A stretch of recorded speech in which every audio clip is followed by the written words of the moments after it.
Oh my! Look at that fish!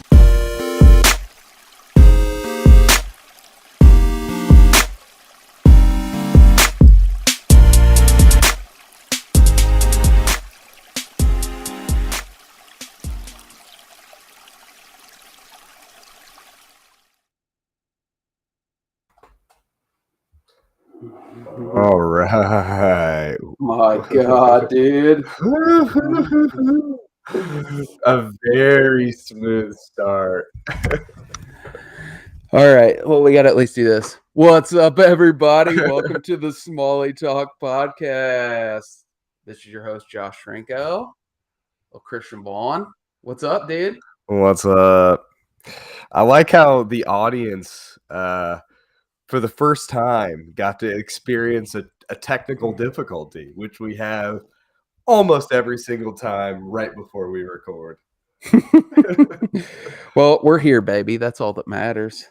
I'm working on sending a new link out. So if you're scheduled to be on the show, I'm gonna DM you.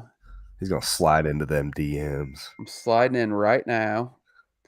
Hang on here. We're almost done. He's gonna slide into your DMs and send you something very naughty. I also don't like seeing my face broadcast to the. I mean, there's not a lot of people on here. Let's be real, but still, there's enough. You know what I mean? This is a face that was meant for like not even normal modern radio, but just like 1930s.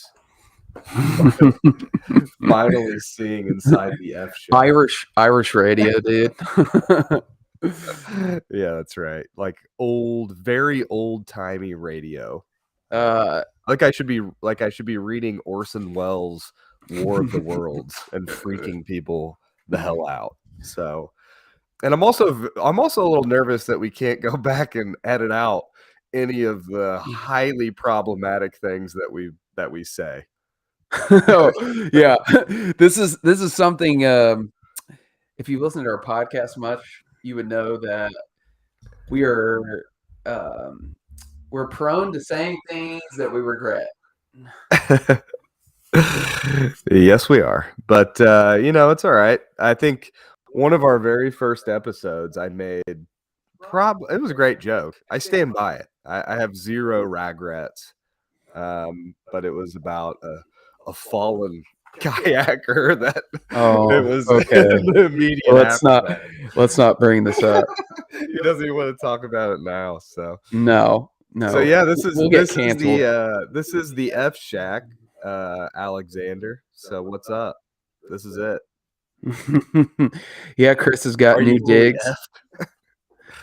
Okay. Yeah, this is the new office. Been working on it pretty hard. That's, I would say, 50% of the reason why it's been such a long break between our last episode and today. But yeah, man, I honestly, I put in the outline. I made an outline for this episode, so it's gonna suck. Just yeah, but we do our best work ad lib. Yeah, I put in the outline. Awkwardly introduce episode. Get sappy. Get weird, but honest to God, when we started this podcast, if you would have told me we would have done 100 episodes, I would have been shocked and appalled. That 100 episodes. We scraped together 100 episodes, but man, it's pretty cool. Yeah, I mean, we are cool. We're cool as hell. We're the coolest dudes on earth. But no, it's man. I mean, it's there are definitely really shitty things about this, and then there are a lot of really awesome things. So yeah, I think tonight we've got a lot of people coming on the podcast that have been on the podcast before, that have done cool things for us. We're doing some giveaways. Josh is giving away some stuff from Michigan. We're doing a log jam Jeff Daly, 100 eppies, one every 6.9 weeks. That's about right. Yeah, that's exactly right. No, we're giving away some logjam stuff. We're giving away some machine gun stuff. We're giving away some Nico stuff. And then we have a kind of a secret. This is secretive. This is highly secretive. And I don't even know if we should even tip it in. I don't even know if we should tease it in right now, but I'll just say that we are giving away a River Rat USA rat at the end of the episode. Truth be told, we've already got some echo from Jesse. It's probably because we're sitting so damn close to each other. Actually, Josh is mere inches away from my knees right now. No, this is a loud talker, so yeah, I'm a loud talker. But anyways, yeah, we are giving away a raft. And truth be told, it's not going to a person, so don't get too hard, don't get too wet, as they say, in anticipation. But yeah, we're giving some stuff away. We're gonna have some wet boys on. We're gonna have some very famous people for our very niche world, like Drew Gregory and Juan Veru and people of that variety. So is the echo any better? Let's hear it.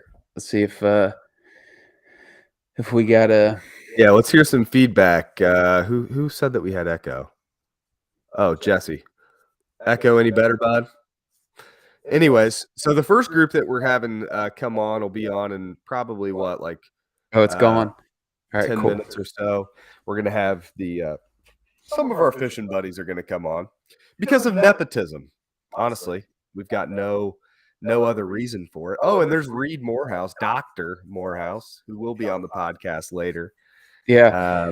Well, before we get started, I did want to say, one, it was Chris's birthday 3 days ago. Yep. And so I want to tell him happy birthday. And then I also just want to thank you for being a good fishing. I'm getting real bad echo here. But for being a good fishing buddy, sharing the water with me a bunch of times, and really just there's the echo. So it's like you're picking it up. Tap your microphone. Tap your microphone. I don't know why that's so bad. I wonder if it's just I wonder what the problem is. I don't know. Here, maybe I'll turn my headphones off. Maybe it's my little maybe it's my headphones. Yeah. Is that better? I can still hear my voice. All right, well, you just keep talking for a while. I'll see if I can get it figured out. Keep lauding me with praise. Please. I just won't talk the whole time. No, I just want to thank you for being a good friend and doing this with me. We came up with this 3 or 4 years ago, and dude, it's been a ride. It's been fun, and hopefully we got another 100 more episodes in us. Absolutely. Maybe another 200, and it'll take us 36 years to make the next 200 episodes. So let me see if that does any better. Is that better? It's only when I talk. Oh yeah. Is that better? I can still hear my voice. I'm just going to talk like this. If you can hear me. Don't talk real low. He's gonna do the whisper song from the Yin Yang Twins. What kind of a? Okay. Well, all right, that's better. We got a better from Jesse. Okay, and we'll see. So, anyways, yeah, man, I truly appreciate you. When I don't want to, I think it'd be a little weird to get super sentimental about all of this, but no, I'm crying. I think when I got back from Afghanistan, I think I was looking for just kind of something to do. I was, and I think that finding the river thing, finding the smallmouth thing was huge. It it definitely has been, some of the better, obviously some of the better times that I've had in the last. And I've always been a fisherman and stuff, always been a hunter. But this is it's definitely very specific, and I appreciate that. I've got somebody that my freaking soulmate, dude. my freaking soulmate.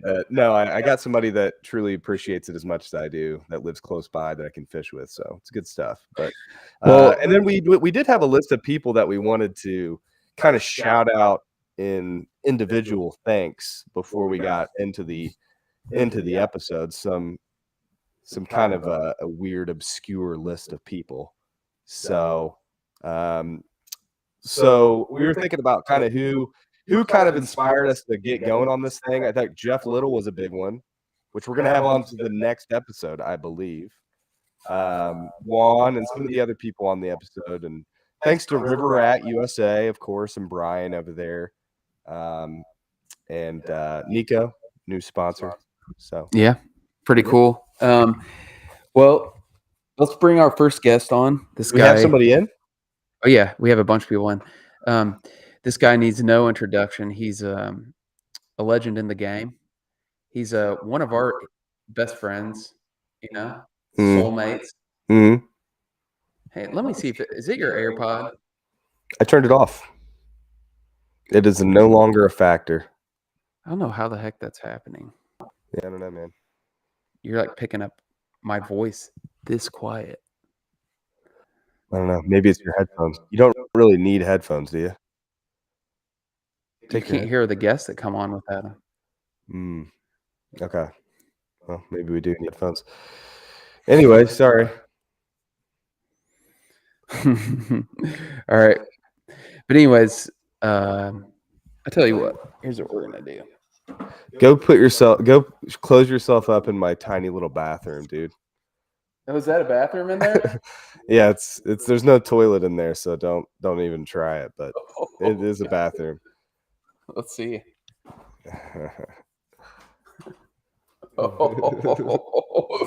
Dude. Yeah. Oh, we're doing this. This is a podcast studio. Didn't even know it. Let's get Burton on here. So look at this. Chris has a selfie light in the bathroom. That's not for sex stuff at all. All right, everybody's just saying just deal with the echo because it's our fumbling is pretty weird. But anyways, yeah, we do have a guest. Get Birdie in here, dude. The man, the myth, the legend. And also, if you haven't been to Burton's Instagram page to check out his reels that he's been doing, legendary, incredible. They're absolutely incredible. So, all right, here we go. What up, boys? Let me play y'all in, baby. Oh, wow. Oh, yeah. Musical guest, dude. Golly, let's get a fire going and get a little ditty, Hey, do you know any John Cougar Mellencamp? Johnny Cougs? Let's rip that bitch, Cougs, dude. Dude, where are you joining us from? Is this the? Oh my god! No, have you been on the live stream yet, bud? Me? How bad is the audio on our live stream? You can be honest. Right now, me? Are you asking me? I think me going over here got rid of the echo though, because I don't hear my voice bad anymore. At all, dude. It's fantastic. This is like, it sounds really good. Don't show the wet boys my picture of a trout on the wall over there. See that? There's a picture of a trout behind Josh. So pay no mind. Pay no mind, you filthy warm water peasants. Pay no mind. Is that a painting? No, it's a clay sculpture that I made of my hands, my own hands. Wow. So what you been up to, man? Just chilling, dude. Yeah, definitely not. I gotta say, that's for sure. The Josh just absolutely fell out of the live stream altogether. No, the reels that you've been making I actually showed my parents the one of you, Wonderful. the one of the ghetto. Dude, it was pretty great. Dude, that thing blew up. You know? Yeah, I mean, didn't it have like 1 million views or something? It's at 666,000 views, man. Dude, I don't like that. That's very sacrilege. It's a bad number. That's too many sixes. Hold up, let me refresh. Let me refresh. No, it's still 666. No, I don't like that at all, dude. I don't know if your videos can be sanctioned by this podcast anymore. This is a very religious podcast, and I don't want any part of. Oh, don't you dare, dude! Oh my gosh! Oh my god! Look, we just lost 3 streamers. Thanks a lot, dude. All right, we got dude. All 7 of your listeners. Hey, should we bring the crew on? You want to go ahead and do it? Dude, bring them all on. All right. So yeah. we're gonna bring on all comers and come on all takers. we wanted to so the OG crew, we wanted to bring them on, and I don't know who all is going to be on here. It looks like okay, we'll introduce them one at a time. This guy's legendary. He only goes by one name. It's the Mexican MacGyver. And Dustin Medina, what's up? Hey, there we are. What up, dude? boys? What's up? What's up, dude? I couldn't have asked. Are you standing in front of a Home Depot right now? Yeah, we're about ready to go do some home repairs. I'm coming to you guys live from the Shelbyville Track Invitational. Oh, dude. So, doing some dad stuff. I was going to say, your kids aren't even running in the meet. You're just taking in a local high school event. It's just a nice member of the community. We're good. We're doing, man. What have you been up to? Things are going well, man. Congrats on 100 episodes. Oh, hang on. We got just so everybody knows, there's no bar for entry into this thing. So anybody could do this. What's up, Andrew? Andrew's no camera. What's going on, Andrew? Mm-hmm. No, that's actually a tattoo that he got. Oh, there he is. Hey, all right, boys. I am doing some home repairs at the moment. All right. Is Dustin over there? Well, what is he? Hey, did you send that link to Maya? Maya's gonna come over here in a little bit. Okay. Just to say hey. The newest in the group, Nate Pickering. What's up, dude? Hey, what's up, fellas? What's up? What up, hey, on the outline, I said we're gonna just get you guys all on here and then abruptly cut you off. So don't be alarmed if we just end your portion of this just abruptly. So now you guys are over there on that. I put a picture of you guys up in my office wall, so I'm actually staring at all of you doubly. Oh. Those are pretty sweet pictures. So I like that. So what are you boys thinking? We got about 4 or 5 weeks until we head out to the St. Croix? Yeah. What are you boys thinking about that? Getting pretty stoked. Yeah. Pretty stoked. It's got a lot to live up to, though. We've had 2 back-to-back solid years. I would say solid is an understatement. Well, yeah, that's what I'm saying. It's going to be a different strategy. It's going to be pretty exciting, though, to take a different approach. Maybe different approach. Yeah, maybe. So I do have to ask, Dustin, I heard you're working on a makeshift craft. I think the listeners need to know what you've been MacGyvering. What have you MacGyvered? I got to live up to my nickname, guys. What exactly have you been MacGyving? A wooden kayak. Yeah. Well, I'm actually here to get more PVC for my PVC kayak that I've been working on. No, I'm pretty pumped about it. I've got some parts that are on back order. I'm literally been waiting on for like 2 months.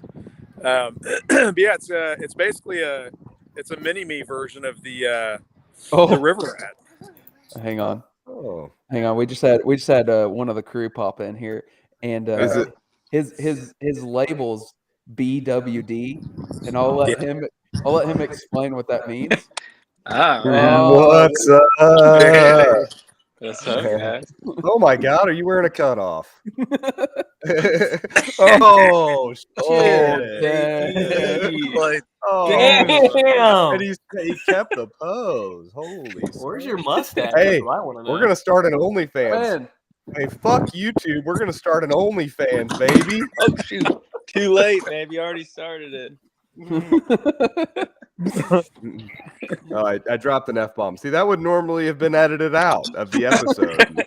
Yeah, And I'm I'm- literally 3 feet away from Jack too, and you just Oh, yelled no. it. oh, dude, you should know better than that, though. Come on Like now. Uncle That's on Chrissy. you. That's on you, dude. It kind of is. I didn't really know he was sitting there though. Yeah, if you're It doesn't surprise honestly, me. and I'm just gonna say this for all the people listening: if your children can hear this, reevaluate. That's all I'm saying. I mean, I don't care. I'm not gonna judge it. I'm just saying, they're gonna hear some stuff. They're gonna have some questions, probably. Hang on, I saw the last member of the crew coming up. Here, we got F-bombs coming got from a him guy live. that likes to throw And we random gotta- hot dogs. we got to Not get surprising at all, dude. so we got to get moving on this. So let's reminisce for a couple more minutes. hey, say hi to the podcast. Where you at, Maya? Oh, Hey, there so- you go, boys. So, at Dustin, this. let's hear what's the rest of the craft up to. What's up, dude? Every single guy flexed. What is that? That's the crew. That's the crew. Every time they get on camera, everybody flexes. That's the type of guys we are, boys. Every single one of us. Did you see that? So, Dusty, tell me about the craft that you're working on. Yeah, man, it's pretty cool. It's the NRS Star High 5. It's a 10.5 foot self-bailing white water raft with a little miniature frame, nice little seat, a little miniature like bench for a second angler on the front that'll double as like a casting platform. So it's literally, I kind of mimicked, your guys' boats. Just a little baby version. Yeah, it's going to be really cool. I don't know. I haven't tried it. It might be complete garbage. But Dustin, that thing's gonna catch wind so bad he's gonna get blown upstream the whole time. up until that point, He's I'm gonna really be like a excited little about it. speck, and he's just, hey. He's going up a class 4 rapid. Hold on, I gotta pop the sail. Just Oh, no, I can't wait to see it, dude. It looks pretty cool. It's going to be Yeah. pretty cool. I'm Is excited it so? about Do your feet? Is it one of the ones where your feet are actually down in the water, or is that No. Peter? I did see that one. Who makes that one? I That's can't like a remember. popular type of boat. I mean, a lot of Yeah, of it's guys a out cool west. concept. Yeah, for fly fishing, I think it'd be pretty ideal. It's kind of like a combo wading, rafting setup. But no, it's got an inflatable floor like your guys' does, but it's got holes, so it's self-bailing. Gotcha. So yeah, it seems like it's going to be pretty slick. So Yeah, we'll see. yeah, I don't know if it's going to make it on the trip, but Why is Derek? Derek's been walking for like 10 minutes. Derek, how large is your house, bro? Not as large as that mustache, dude. This goes on for days.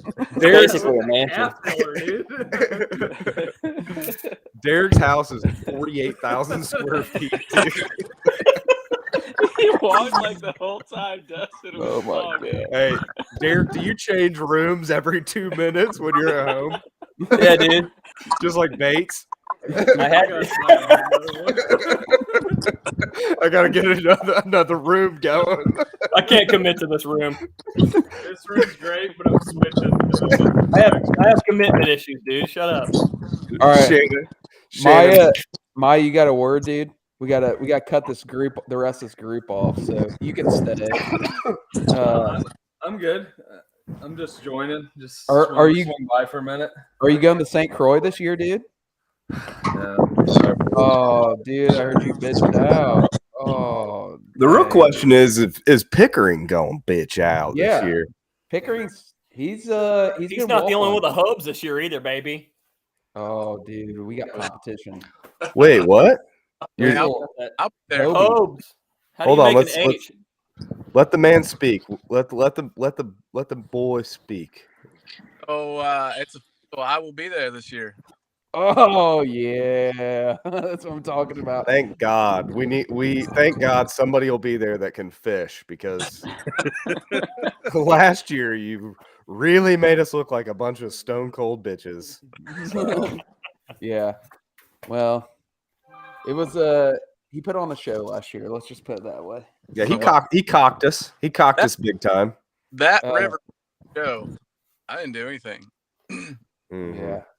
All right, boys. Well, it's been good. Hey, Uh, just so the listeners can see, this is the hair situation I'm dealing with. Look at Danny's hair.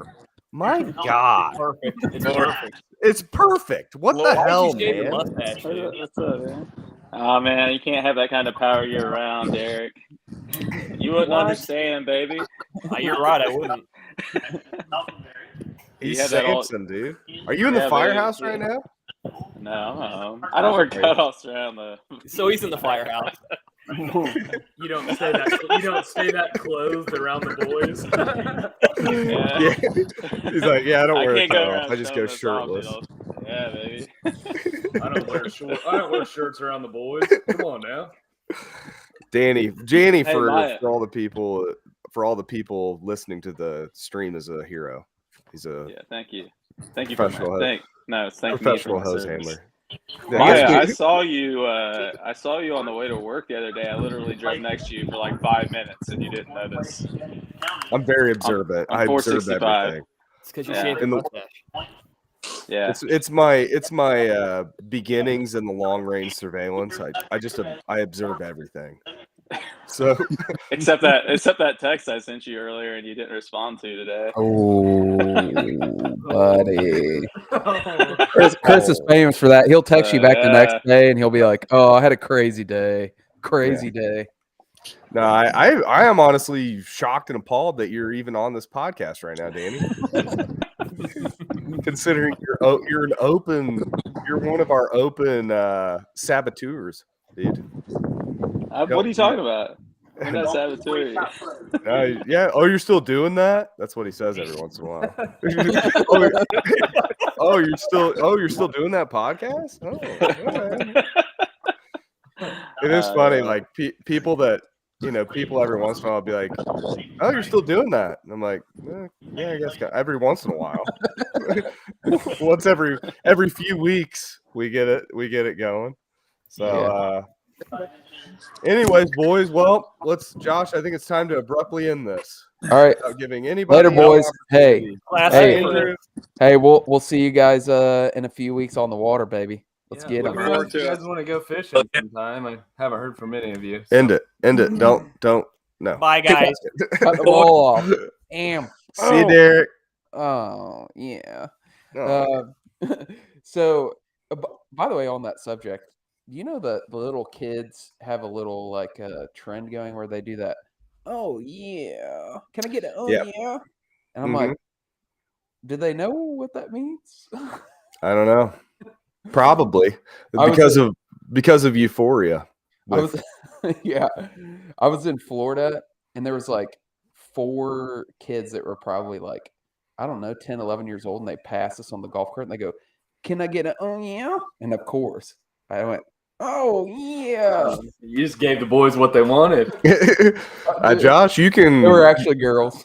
Oh, well, that Josh. changes everything. Josh, no, bud. As your lawyer, I have to advise you to shut the hell up, dude. Anything you say can and will be raped against you when you get to prison later on. Oh my gosh. No, All dude, right. that is no good. Don't do that. All right. Well, we got our next guest coming on here. this guy, I would say I would venture to say he's the most legendary wet boy. Would you say? He's close. He's a thrower of big meat for smallmouth. Okay. Yeah. He likes to shotgun beers. Oh yeah. He likes to grill meat. He just likes meat. He loves a man meat. He loves it. None other than Nick Nicarelli. Yo, Whoa, dude. I'm just a meaty bastard. What's going on, boys? What's up, man? Congrats on 100. You know, Thank you. I'd flex on him, but I don't want to embarrass anybody. Oh, I know, Don't you dude. dare. Oh, don't you dare. Let's see it, dude. Let's see the shotgun. Oh, shit. Oh, my God. All right, you got me. This podcast is lit, dude. That's an IPA. Yeah, it's an all day. All right. I like that. So we do have a I wrote out some descriptions. Josh, why don't you read what I wrote out on the outline for Nick? Oh yeah, here's what it says. A mascot of the hooligan smallmouth genre. That's right. A fisher of giant swim baits and chugger of giant beers. We're eulogizing you because you'll be dead within No. a couple years. I'm just kidding. It says a man who I once saw die and resurrect because God was not done with him yet. Exactly. The choke. It's what happens. You do 4 things wrong at once. You try not to blow COVID all over the inside of a truck that you've been in once. And then you swallow while you're drinking the water because you've been on the river for 10 hours in a headwind and a goddamn paddle boat. Oh my God, I forgot about that. Nick, I did 4 things wrong at once. And then I choked. And then you come back, baby. You come back. He wasn't ready for me. He doesn't want me up. He doesn't want me around. Pain in the ass. Here's my impression of what happened. He goes, seriously, I was drinking out of a big water and I coughed. And you have to realize I'm in the truck with these two and Dano, and I don't know you guys that well, like not enough to blow spit and water into the inside of your truck in a pandemic. So I just swallowed. Well, it didn't work. I mean, it worked in the sense I didn't die and I didn't blow spit everywhere. But I cut off all oxygen to everything. It was no good. And then snap back, baby. I've never heard a noise come out of it. Yeah, it was a rough one. Yeah, it was terrible. It was like literally. It was like watching the Hulk swallow a nuclear weapon. Yeah.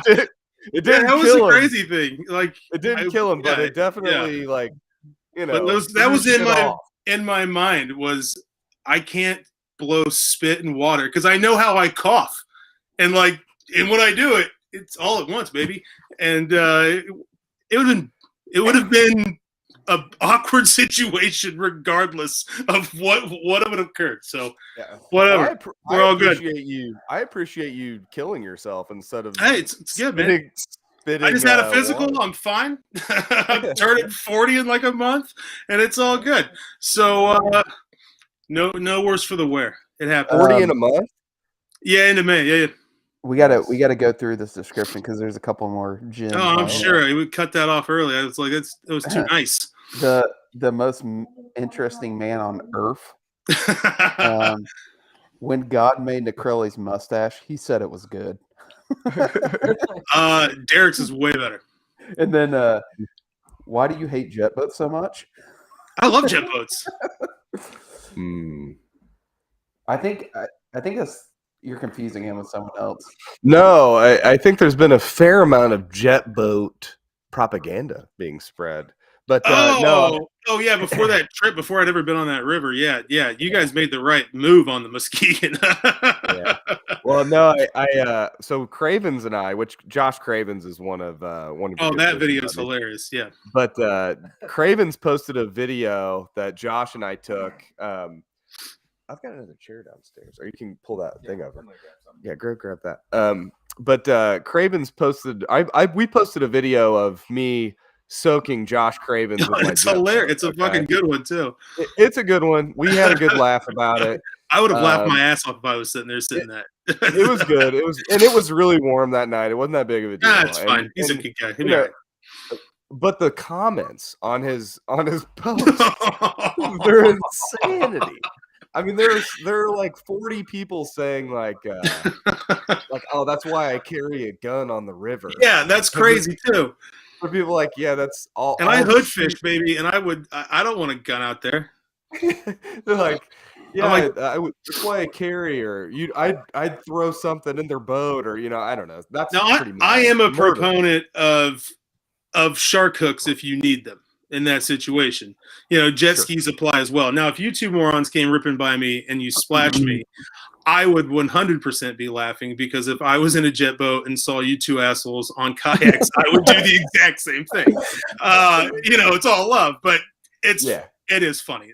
I'd been goading Chris to spray somebody for like since he got that boat, and he chickened out like 3 times. There were like random groups of tubers, and there were like people who clearly wouldn't have minded getting wet, and he kept chickening out. And then finally that time he was like, all right, I gotta that was me. Ironically, I chickened out once with Cravens in the boat as a passenger. There was a group of teenagers that were tubing, and I was like, I'm gonna douche them, and he's like, you won't do it. And I was like, yeah, you're right, I won't. And next time I saw Cravens, I was like, I'm gonna do it. I'll show him, dude. I will do it. I was thinking though, like, what's the chances that you got that direct of a hit, dude? Because you nailed his ass right in the face. I mean, it was like, dude, it was target on. Hashtag Yamaha. No, it's pretty good. I do feel like, and I'm not sort of asking for this or welcoming it, but I'm saying that Josh and I will eventually be caught out on the river in our raft with a listener of this podcast in a jet boat, and 100%. They will unleash hell upon us. That's the game, isn't it? That is the game. I'm not saying that I'm welcoming it. I'm not saying I want it to happen. I'm saying when it happens, it'll be fun. I will take it gracefully. I will act like I'm upset about it, just enough so that they know that they got me. Yeah, but you guys are gracefully, sort of bow down. Yeah, absolutely. Yeah. And there's some people messaging me asking if we're on time. So if you're a guest on the pod, we are actually on time miraculously somehow. So if you're going to come on, we're still going to be able to have you on at the same time. So, but last question, we're going to ask all the guests this. Come on, Nick. So, if you could fish with one person through all of human history, who would it be and why? And if you're listening to the podcast and you're a future guest, that is a question that you'll be getting tonight. Oh, man. Who would you fish with through all of human history and why? So be thinking about it. I can keep stalling if you want me to. Yeah. I didn't think that was going to be asked of me. No, it was unfair. It was. It's all good. No, here's what I appreciate, Dick. I think that you're one of the people that do this that I find very interesting. I think you're an interesting guy. Yeah. I think your history in bike polo is particularly fascinating. Which I think is, it's good. I would like to. I didn't know that existed, but now that I know, I have to see it. Yeah. He played bike polo before he got into kite, which I'm assuming. Did you give that up because of some sort? Because it seems like you could get horribly injured doing it. Yeah. So when the pandemic started, our club here in Indy was a little bit older and kind of, people have moved on, families, all of that. And then the pandemic happened, so we kind of, stopped just because nobody knew what was going on. and then the city, like in a week, we're like, yeah, we're taking your courts. And so I will probably play again, maybe not here. I don't know. But yes, to answer your question, I've had a couple of injuries that I've been able to rehab, and but yeah, it is an easy way to destroy yourself if you're and that's the thing, like you don't need anybody else to help you along that path when you're playing that game. Like some of my worst wrecks were like by myself, not in a game, just practice. Well, you play on a need a unicycle. pile of dog shit. Actually, the people that I've played against people on a unicycle, and it's a complete pain in the ass because they can turn in any direction. Seriously, it's an advantage. You got to turn on a bike like this, and they just go boop, boop, boop. Yeah, it sucks. Have you ever played against somebody with the old-fashioned bikes, like the giant front wheels? I wish, because yeah. No, I have not, but yeah, the penny farthing. But I want to say thanks, guys, and congrats on 100, and hope to do some fishing sometime, maybe this year sometime, and have a great trip up north. Thanks, Nick. We appreciate you, bud. Anytime, boys. Take care. Later. All right. So we're actually 3 minutes ahead, and we got our next guest in the waiting room here. I think Nick just abruptly left on us. I know he did us a favor here. Did he just diss us? Oh yeah, he didn't answer the question. Sneaky little bitch. Okay, so next guest, he's a self-proclaimed fly guy. He hails from the Bluegrass State. He's a slayer of bronze. The dude, I think he put is either a 21 or a 22 on his resume this season. And oh, okay. But we're welcoming on none other than David Williams. He was a former guest of the podcast as well. What's up, David? What's up, Josh? How you doing, dude? Good, man. How are you? Good. Is that your fly time room? Yeah, it's my only room in the house that my wife let me have. So it's my fishing room. Nice, dude. Yeah, that's pretty sick. Yeah. Wow. Sorry, dude. I'm getting like a really kind of ice you got. It's a Renzetti Traveler. So I've been tying on that thing forever, and can't break it and can't find a reason to upgrade. So dude, what's going on this season?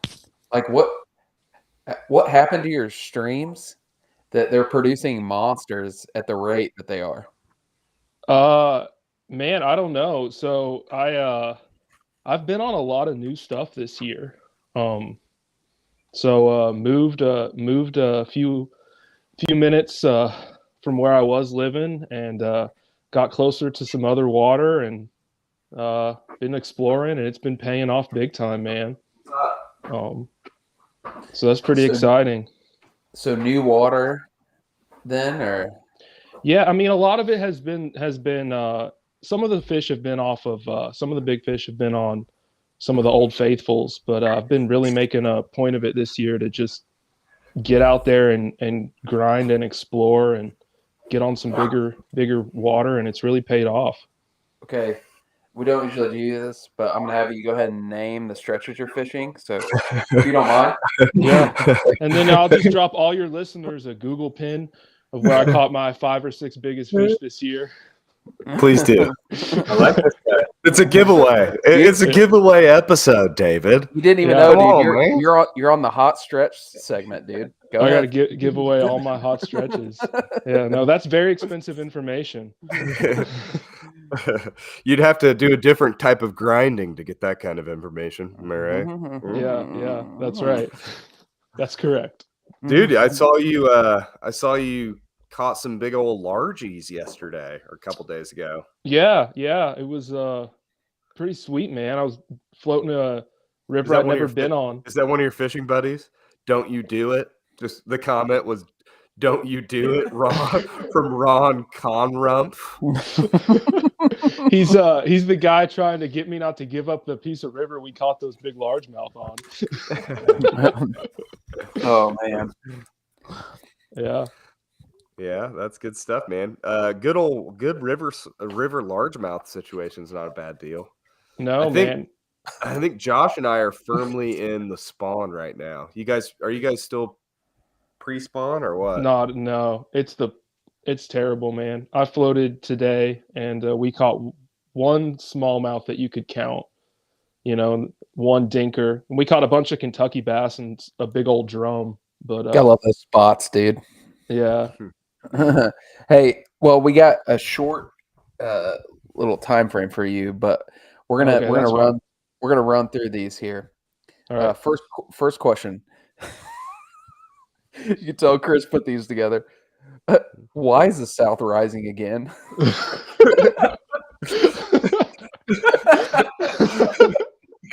Kentucky has to It's a come way and do more battle. racist way to say what Josh said first. We have to do battle to reclaim our world record smallmouth title. I like that, dude. That's one thing I appreciate about the South. We don't give up. They don't give up. Even when they should. They should give up certain things. They don't. They just don't do it. We can't. Fighter, right? That's right. Oh, speaking of, I killed a turkey this morning. I saw that, man. That's cool. Yeah, big turkey. I hadn't been turkey hunting in a long time. My daddy took me. But I almost captioned it "Free the Fighter," but I didn't. I don't know why. Anyways, that's neither here nor there. All right. as they say in the South. All right, go ahead, Josh. Well then, all right. Next one. What is the biggest flex a fly guy can make? AKA Scott Rod hatch reel. Oh, yeah. Yeah. What's the biggest flex if you're a fly guy and you want to strut your stuff, you want to a little peacock out a little bit. What's one big flex that you can do as a fly guy? Yeah, you got to fish an Orvis H3 rod and stick yourself a hatch reel on there. Put the hatch reel sticker on your truck, and then just fish for trout and never ever see your backing with that $700 saltwater reel. That is so true. I don't get this humor, but it sounds funny. No, that is so true though. Like, and I'm not above it. I'd do it. Oh. If I wasn't such a cheap ass, I'd go buy a hatch reel tomorrow because they are cool. They are cool. Derek said the biggest flex for fly guys to catch them on conventional. So I tend to agree with that. I thought he was gonna. I thought David. I kind of set you up for a very corny fly rod joke. Go glass, maybe. Huh? Go glass. Big flex. Tenkara? Big flex. Am I right? Oh, it's Tenkara rod. Oh yeah. I just meant glass because it's a super slow action rod. Big flex. A lot of flex. Oh yeah. We're gonna ask you. You got a new podcast? Why don't you give it a plug? Oh well, we haven't put any episodes out yet, but it's going to be called Fly Fishing the Bluegrass, and it's coming this summer for sure. So tune in. All right, and then the next one is really good. If you had to sleep with one man in the fly fishing world, who would it be? And why? And why? That's Chris really wants to know why. The why is the part that everybody wants to know. The name doesn't matter. The name doesn't matter. I think yeah. Oh, you got a name that you want to say and you just won't do it. I might have to say one of the OGs like Larry Dahlberg or Lefty Cray. He's dead. Soft skin. Crap. We'll go Dahlberg. I didn't know you were into that stuff, dude. Go Dahlberg. Go Dahlberg. He's gonna teach me how to do the Dahlberg diver. Yeah. Ooh, yeah. I like that. That's why. All right. Here's the second one. we'll steer away from that question real fast. Somebody did say we were going to get canceled off this episode, so wouldn't surprise me. hey, we'll have to go to Twitter. Thank you, right. Musk. We got you, brother. All right, got 2 more questions for you. If you had to fight one man in the fly fishing world, who would it be? Oh, Lefty Craig. Lefty Craig, for sure. Maybe George Daniels. It looks like I could take him. He's so small looking. All right. And then if you could fish with one person throughout all human history, who would it be? That's a good question. Probably John Gierach. All you conventional guys won't know him, but he's an old fly fishing author. Looked up to him for a while. It'd be fun to fish with him. He's alive, you know. He's still alive. Barely. Yeah, he's barely hanging on. He's still there, though. You know, he's still. Yeah. I mean, you might have to point him in the right direction. You know, maybe over there. But no, yeah, that's a good choice. No, actually, a guy that we've had on the podcast is Luke Swanson has guided him a few times, I think. He had a picture with him, and I was very jealous because that is a good choice, very good choice. Yeah. And let's just keep highbrowing so that all these filthy, disgusting gear guys know their place, dude. That's right. Fly supremacy. That's right. We are fly supremacists, dude. Oh my gosh. Well, David, it was nice chatting with you, dude.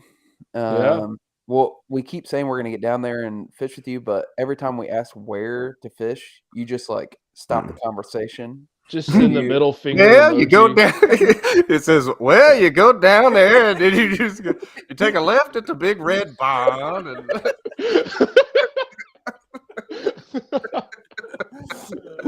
then you got to go through a cow pasture, climb over a fence, and then drop your kayak right in there, boy. That'd be old right hand Charlie's farm. He might take a shot at you, but he can't hardly see no more, so he'll miss. Yeah, his coon dogs are gonna bark at you. Don't worry about it. All right, good deal, man. Right, you got that. And on that note, we'll see you later. Thank you for coming on to our podcast, David, and we do appreciate you. And rightfully, another dude just hung up on us. You sons of bitches. We're the ones that are supposed to hang up on you. Oh, I'm hanging up on him. That's right. All right. So the next guy, Chris goes, "This is the only note on the thing." He said, "I don't know who this is." So I think I did look him up. He's a Smallie Talk listener. I believe he's a guide, actually. So he's probably coming on this for his own self-interest to promote his guide service. And I'm gonna shit on it as soon as he gets on here. Don't book this guy, dude. He doesn't know what he's doing. He got all of his information from Smallie Talk. But here he is, none other than Justin laughing. What's up, man? Hey guys, what's going on? What's up? I love the graphic, man. It's really cool. Thanks. Artwork.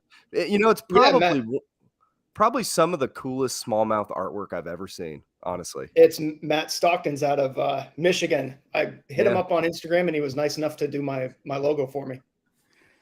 No, it is cool. I was both complimenting you and Stockton apparently because I am a fan actually, and also taking a dig at Josh. And I'm getting a Stockton drawing tattooed in 2 weeks on my arm. So, golly, you are a traitor amongst traitors, dude. I know. You're a Benedict Arnold. You got 2 artistes that work at your company, and you've outsourced your tattoo. Well, one of them is going to be putting the tattoo on me. So, did they just do some shirts with? Oh no, I don't know if Matt Stockton is going to endorse that tattoo. All right, so Justin, tell us a little bit about yourself, dude. Where are you from? What you're all about? How wet you are? Just all the things. All right, so I'm from New Hampshire, in the Claremont area. I'm on the Connecticut River, which borders Vermont. Big piece of water, but we've got some really nice smallmouth. Just new into the guide business. I heard the jab starting. So it's kind of my half gig. That's all good. Hey, it's good. No, it was him. I don't want any part of that. I gotta say, a huge fan of the Smallie Talk. Mostly, I enjoy your discussions on your jet boats and whatnot. I too have just become I purchased a jet boat. It's not here yet, so I'm excited to get away from. I have a Flycraft right now, so I'm looking forward to getting to explore more water with the jet. Nice. I mean, if you have a big river, it's really kind of a no-brainer, to be honest. So yeah, I mean, the jet boat, And what kind of jet did you buy? So I got a Stealth Craft coming, one of the power sleds, and then it's going to have the 60-40 Mercury on the back of it, the big tiller handle. When did they tell you that it was going to be there? Because I'm waiting on a Stealth Craft as well, and I'm just wondering. About 6 months. Okay. When did you order it? 3-4 weeks ago. Oh, nice. Oh, okay, cool. That's really cool. Those are nice boats, man. So are you gonna row it, or are you just gonna use the trolling motor and the? No, so when I'm out with like buddies and stuff, we'll throw the trolling motor down. But for the most part, I'll be rowing it with clients and whatnot. It is like Josh and I were talking about this because obviously neither one of us have really ever guided. I mean, we all fish with each other all the time, but there is something about like the rowing aspect. It's like perfect for like when you've got people in the boat that you're trying to get to go to a certain area, cast to a certain area, work the bait in a certain way, get in the right type of current. It's I don't know. It is. I wouldn't have thought that it had any sort of advantage over a trolling motor, but it definitely does. It's a cool, way to slow everything down and kind of direct what's going on with the other anglers in your boat. So it's easier to keep your anglers in a certain position for longer, to keep that fly in the right strike zone. Yeah. So you a dedicated fly guy then? 100%. Oh, no conventional. Dude, I haven't fished conventional since I was like a teenager, maybe 13, 14. Since you grew up. It is a childish way to fish. It is not a gentlemanly way to fish. Oh my God, dude! 2 fly guys in a row. How did that happen? But if you ever want to catch, a bluegill or a catfish, let's get Nicarelli back on here, dude. Let's talk swim baits. Big 7-inch swim baits. I like a swim bait, big old swim fly.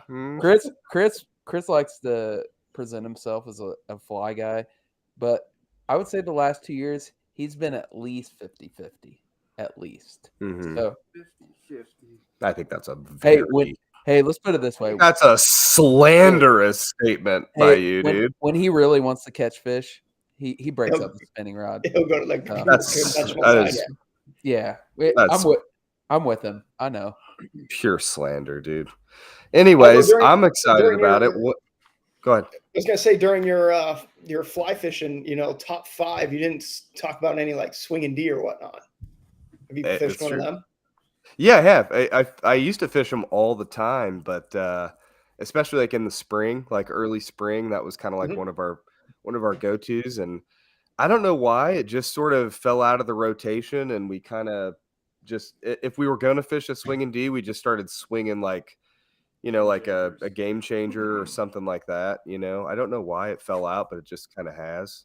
It's perfect when you've got like a shallow river. It doesn't go deep. It kind of, it has like a little bit more buoyancy, I guess, and it's got, it has a lot of it stays in like that to top third portion, 3 feet and up. Yeah, it's a really solid early spring pattern for sure. And I like the modifications that they've done to it a lot, where they put in a rattle and they made, they gave it a little bit more body and that kind of stuff. Those guys up there at Schultz, they just kind of know what they're doing, a little bit. Yeah. By the way, I asked Mike Schultz to be on. He texted me back today and said that he was too busy. So Mike Schultz, humble brag. Mike Schultz, dude, just message that guy and just give him a hard time. Like he should have came on. So, all right, Justin. Here's a chance to plug your guiding service. Let us know where you live at, where your socials are, and then we'll head over to our next guest. So I'm out of Claremont, New Hampshire. It's New Hampshire on the Fly. You can find me on Instagram, Facebook underneath those. Nice. No, that's really cool, man. And how long you said that you're doing it part-time now? Yeah, so I just barely got my guide license. I've been a fan of the podcast. Don't say that. Just say you've been guiding for 10 years. No, it's fine. I've been guiding friends since 2016, there but I you haven't go. taken clients. There you go. So illegal. Yeah, well, I'm not getting money for it. I just get beer. Hey, New Hampshire is one of the freest states in the union, dude. Hell yeah. Live free or die. Am I right? Yes, sir. Yeah, that's cool, man. We've been batting around the idea of Josh just put his muff right in the mic. So no, we've been batting around the idea of doing a trip up there. Like maybe not next year, but maybe the year after, doing like a trip up to like Maine, kind of doing that whole part of the country, because it's obviously a little bit out of the way for us. But yeah, we've been talking about doing it. So maybe we'll swing by, say what's up. Get a couple hot stretches, dude. I'll put you on them. Absolutely. So thanks for coming on, man. We appreciate it. You're a true wet boy. Good luck with your guiding venture. And yeah, we'll hit you up later, man. Yeah, thanks, guys. Good luck and congrats on the 100. Thanks, Thank man. you. So, man, I'm getting such a bad echo.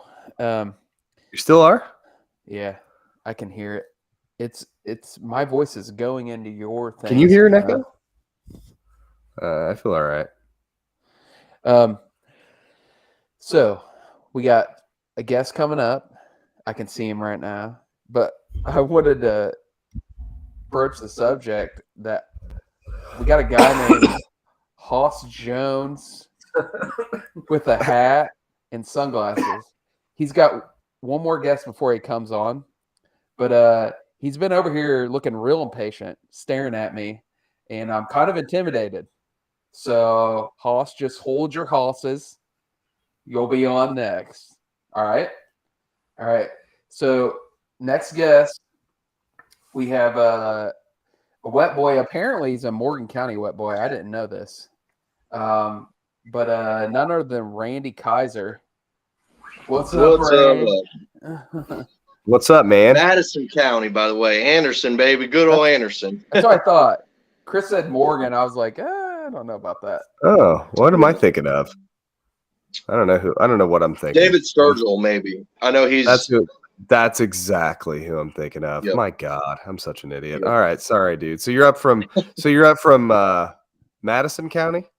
Yeah, and Anderson. Yep. Yeah. Loosely, is that where Clint Eastwood's very famous movie, maybe one of his best and most badass roles, Bridges over Madison County? No. Actually, I wish, but unfortunately, no. Yeah, I don't. Yeah, Anderson, Indiana. I mean, it's not. Yeah, Well, we do some fishing up there. It's good. Oh yeah. Oh yeah. Yep. Yeah, I know. It's a nice area. So, Randy. Yes. I know you from social. Have we met in person?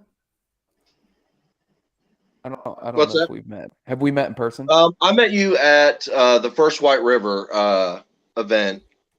I met you at the ring with my buddy Ashton. Yep. Yeah. So, you're known as a very dedicated smallmouth fisherman that throws one specific type of lure from March all the way until probably December. Let's talk about what that lure is, dude. That might be a phenomenal lure, in my opinion, from Berkeley called the Chapo. Which is basically a knockoff Whopper Popper. Yeah, it is. Pretty much. Yep. David, where you at, dude? Get back. David. Justin, get back on here, bro.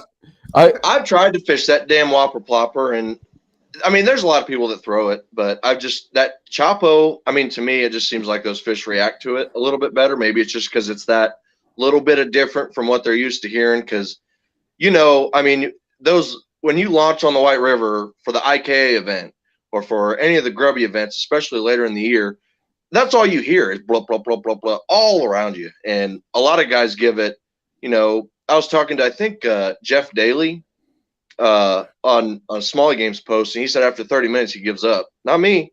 I'll throw that sumbitch all day, and I do. I threw that, so and it hurts me in some tournaments, but So that's the key. Then the Chapo has a chop sound and not a plop sound. Is that what you're saying? Exactly. Yep. All right. Yep. Choppa. And I don't even care about the color. I mean, I just, I don't, with topwater, I mean, color matters a little bit in my opinion, but not a ton, because you get those fish pissed off. They don't care what it looks like. Not when it's throwing a 6-foot wake behind it. Yeah.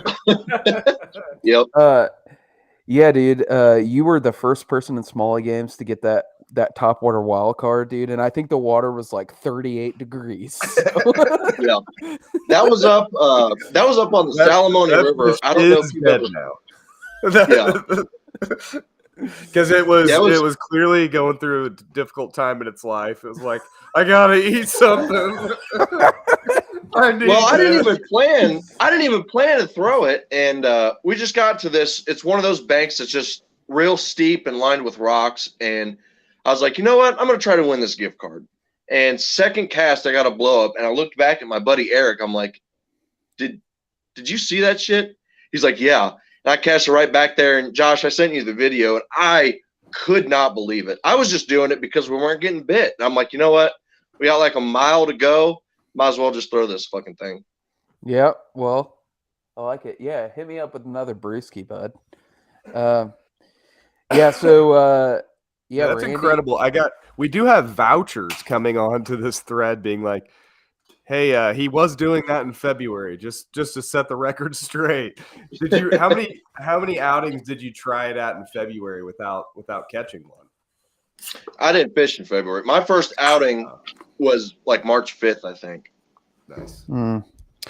So well, dude, that's pretty cool. Chris has a couple questions on here that I wanted to go over. So most of them apply to Morgan County, so you're probably not going to have a lot to say about it. They're so random. Okay. The first one is Grazer pose. Are you a professional father? Actually, yeah. All right, tell us. We just had our first child end of December. Oh, congrats, dude. So it's been awesome. It really has. It's it's great. No, don't lie. Don't lie, dude. No, it is. I like it a lot. Josh, this is the first kid, dude. This isn't all second. Right. He's not jaded he's yet. He's in the romance stage right now. So far, yeah. No, it's good, man. It's impossible to explain to somebody who doesn't have kids how life-changing, how cataclysmic the event of having your first kid is. And people that don't have kids are like, oh, I've got a dog. It's like, I would drown your dog tomorrow and not shed a single tear. Did you cry when your kid was born? No, because they only allowed one person in the hospital at the time. COVID. So I had to do it over video, so it wasn't like that, right there in the moment kind of deal. I mean, I teared up, but it wasn't like, I cried more at my wedding than I did, then. Is your wife watching this? Is that what you're saying that? I sent her the link, so I'm not real sure. I'm not real sure. All right. Let's see here. What's your favorite local fishing spot? Haunts. In general. Don't feel like you need to divulge. I just up around Yorktown, we started exploring a new stretch up there. And Josh, the stretch that I fish. I mean, I've started to know that really well, and that's probably it. For some reason, I can't catch any smallmouth on a Berkeley Chapo anymore. I don't know why. Really? If you float down the river behind Randy, there's just it's just constantly white bubbles. The whole river. Yeah. The whole river. And that's the thing. Like, a lot of people don't mind fishing behind me because they know that's all I throw. I mean, I cover that whole stretch, that 11 mile stretch, and the whole tournament time. So, and I'm looking at doing a 16 mile here for the next one. So, dang, we'll see how that goes. But I just go through. I know what I want to look at. So if you're fishing behind me, I leave plenty of fish on the board, I'm sure. All right. But there's also plenty of fish just completely stunned. Yeah. Yep. Well, last question, dude. If you could fish with one person throughout all human history, who would it be?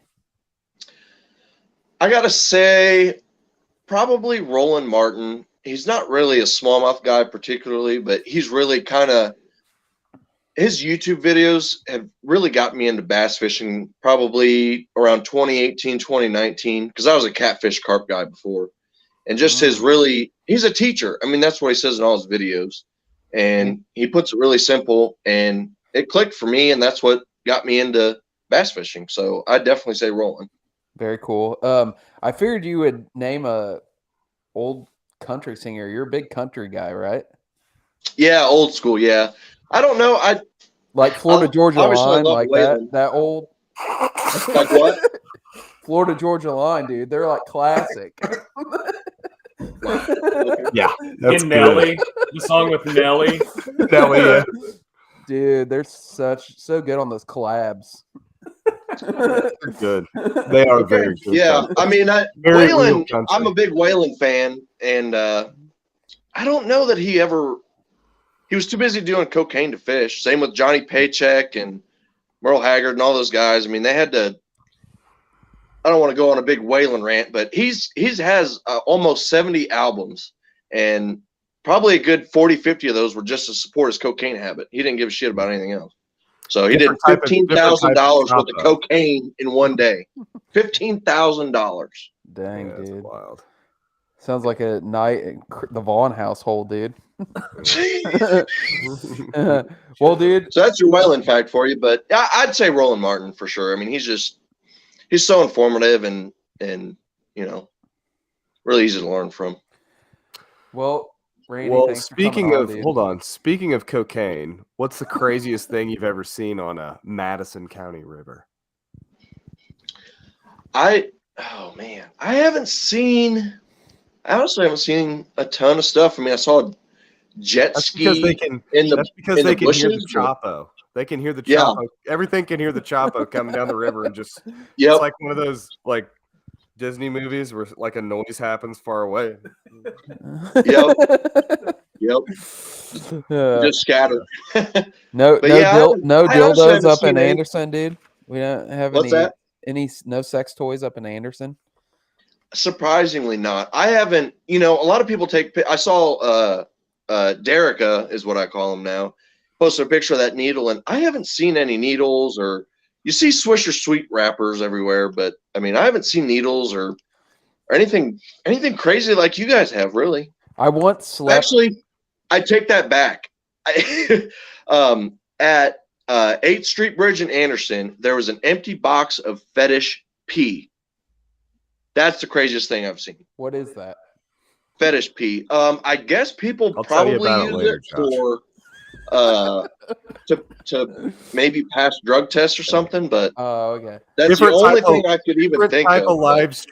Different type of live stream, Randy. Don't go into it, dude. I would say the one time I did sleep, I camped at the Anderson ramp before a tournament one time, and I woke up. And you left your fetish pee under the bridge?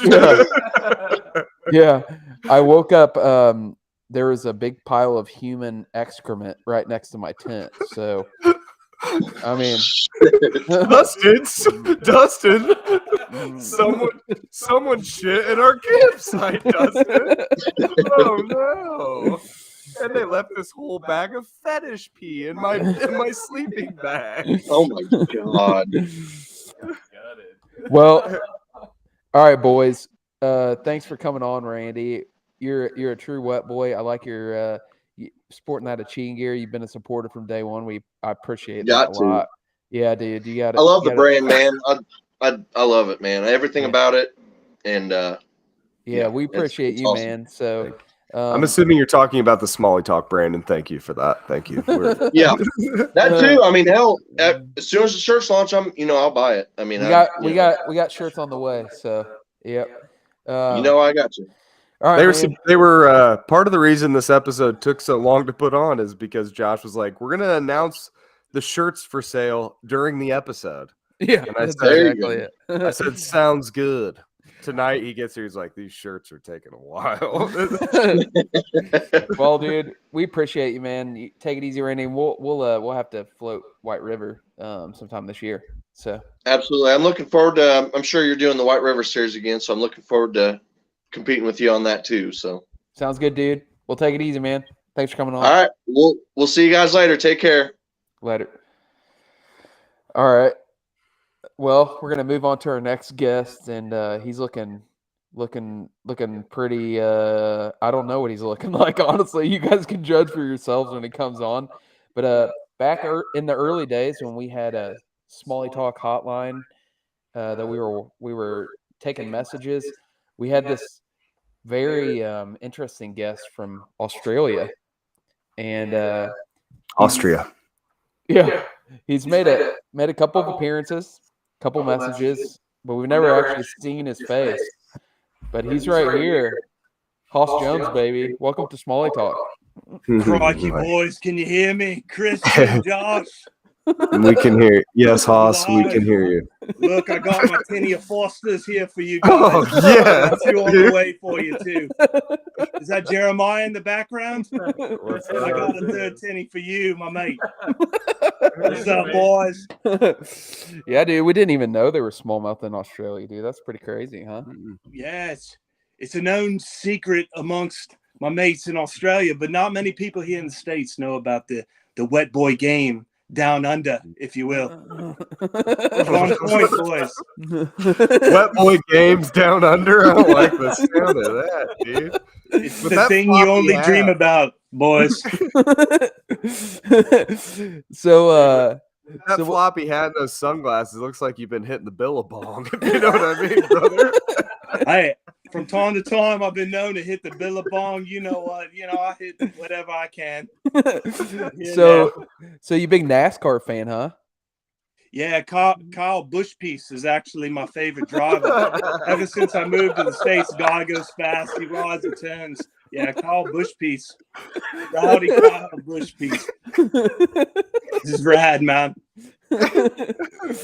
Oh, my God. Well, Chris's notes on you the only thing it says is why. Why? Let me tell you why. Because I'm the baddest Australian fisher. You guys, I'm the baddest wet boy this country's ever seen. Mates, come get me down under. I'm still waiting to go fishing with you.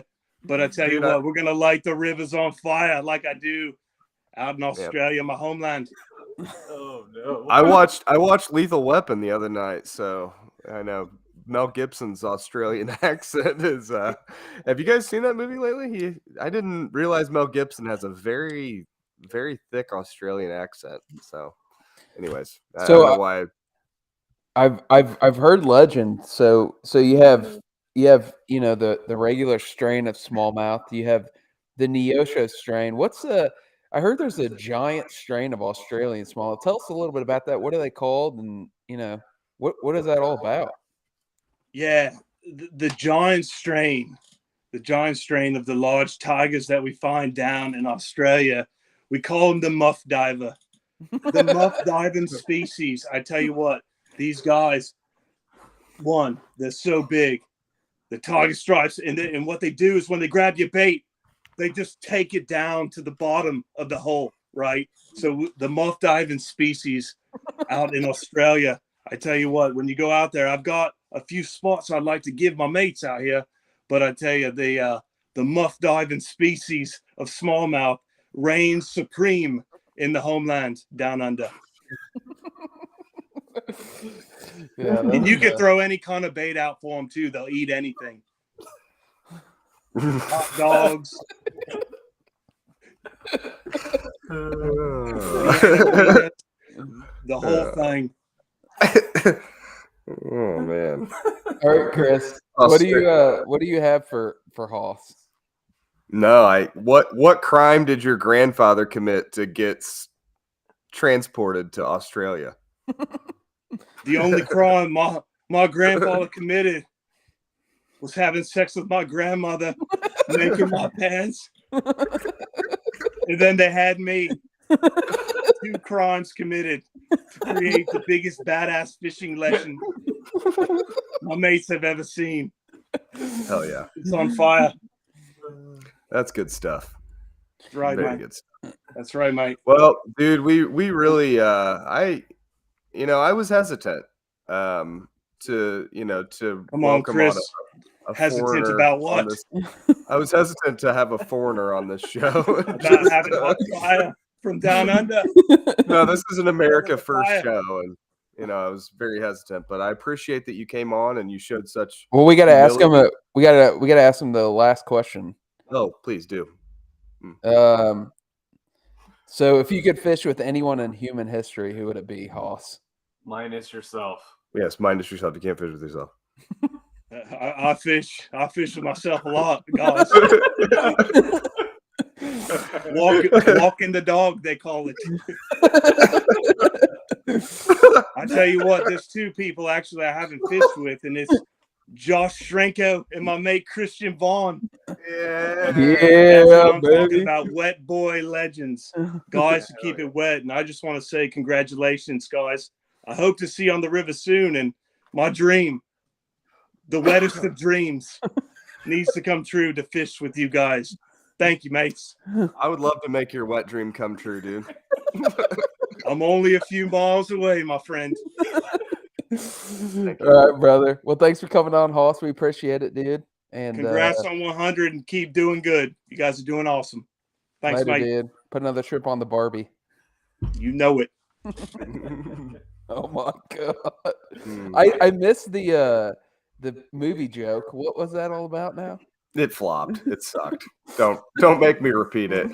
Hey, here's a point. If I make a shitty joke, please don't draw attention to it later. I didn't. Well, it must not have been very good, but I thought I missed. It wasn't. One. All right. No, it was bad. Everyone's laughing, but not for the right reasons. It's more just like, oh, it's dumb. All right, so we're actually 5 minutes ahead. We have we have freaking this guy's the smartest, most educated person we've ever had in our podcast. The dude he knows everything there is to know about smallmouth's favorite food. Dr. Mudbug, what's up, dude? Hey, fellas, what's the doctor going is on? in, dude. The doctor is in. Oh my Drinking since God. about 6 o'clock, so we're good to go tonight. Oh, 6 a.m. Yeah, you can't drink all day if you don't start first thing in the morning. Amen. That's good So stuff. what's up, Did dude? You catching smallmouth yet this year? It is nice to go from a complete, descendant from criminals, to an educated doctor. It's nice. Yeah, I don't know if I can follow up Hossa, though. I mean, shit, what am I supposed to say at this point? It's tough. Well, it's a tough act to follow. I can probably say anything and it'll be all right, more than likely. I like that shirt. What do you got on there, bud? This is Oakley Noodling shirt. So I think we might have talked about it at one of the first times I was over there, but I was running the Okie Noodling tournament for about 10 years when I was out in Oklahoma. I didn't know that. You didn't know that. Bud, you did not. You did not tell us about your deep dark. Holy well, shit. Hold on. Glove up, boys.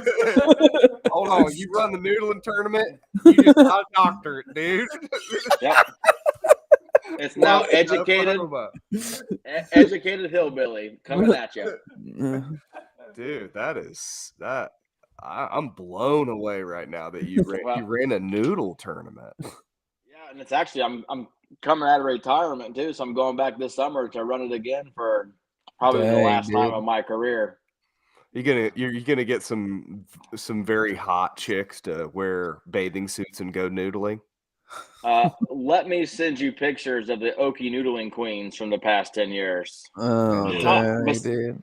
besides it being 110 degrees, hot's not quite the descriptor I would use on that.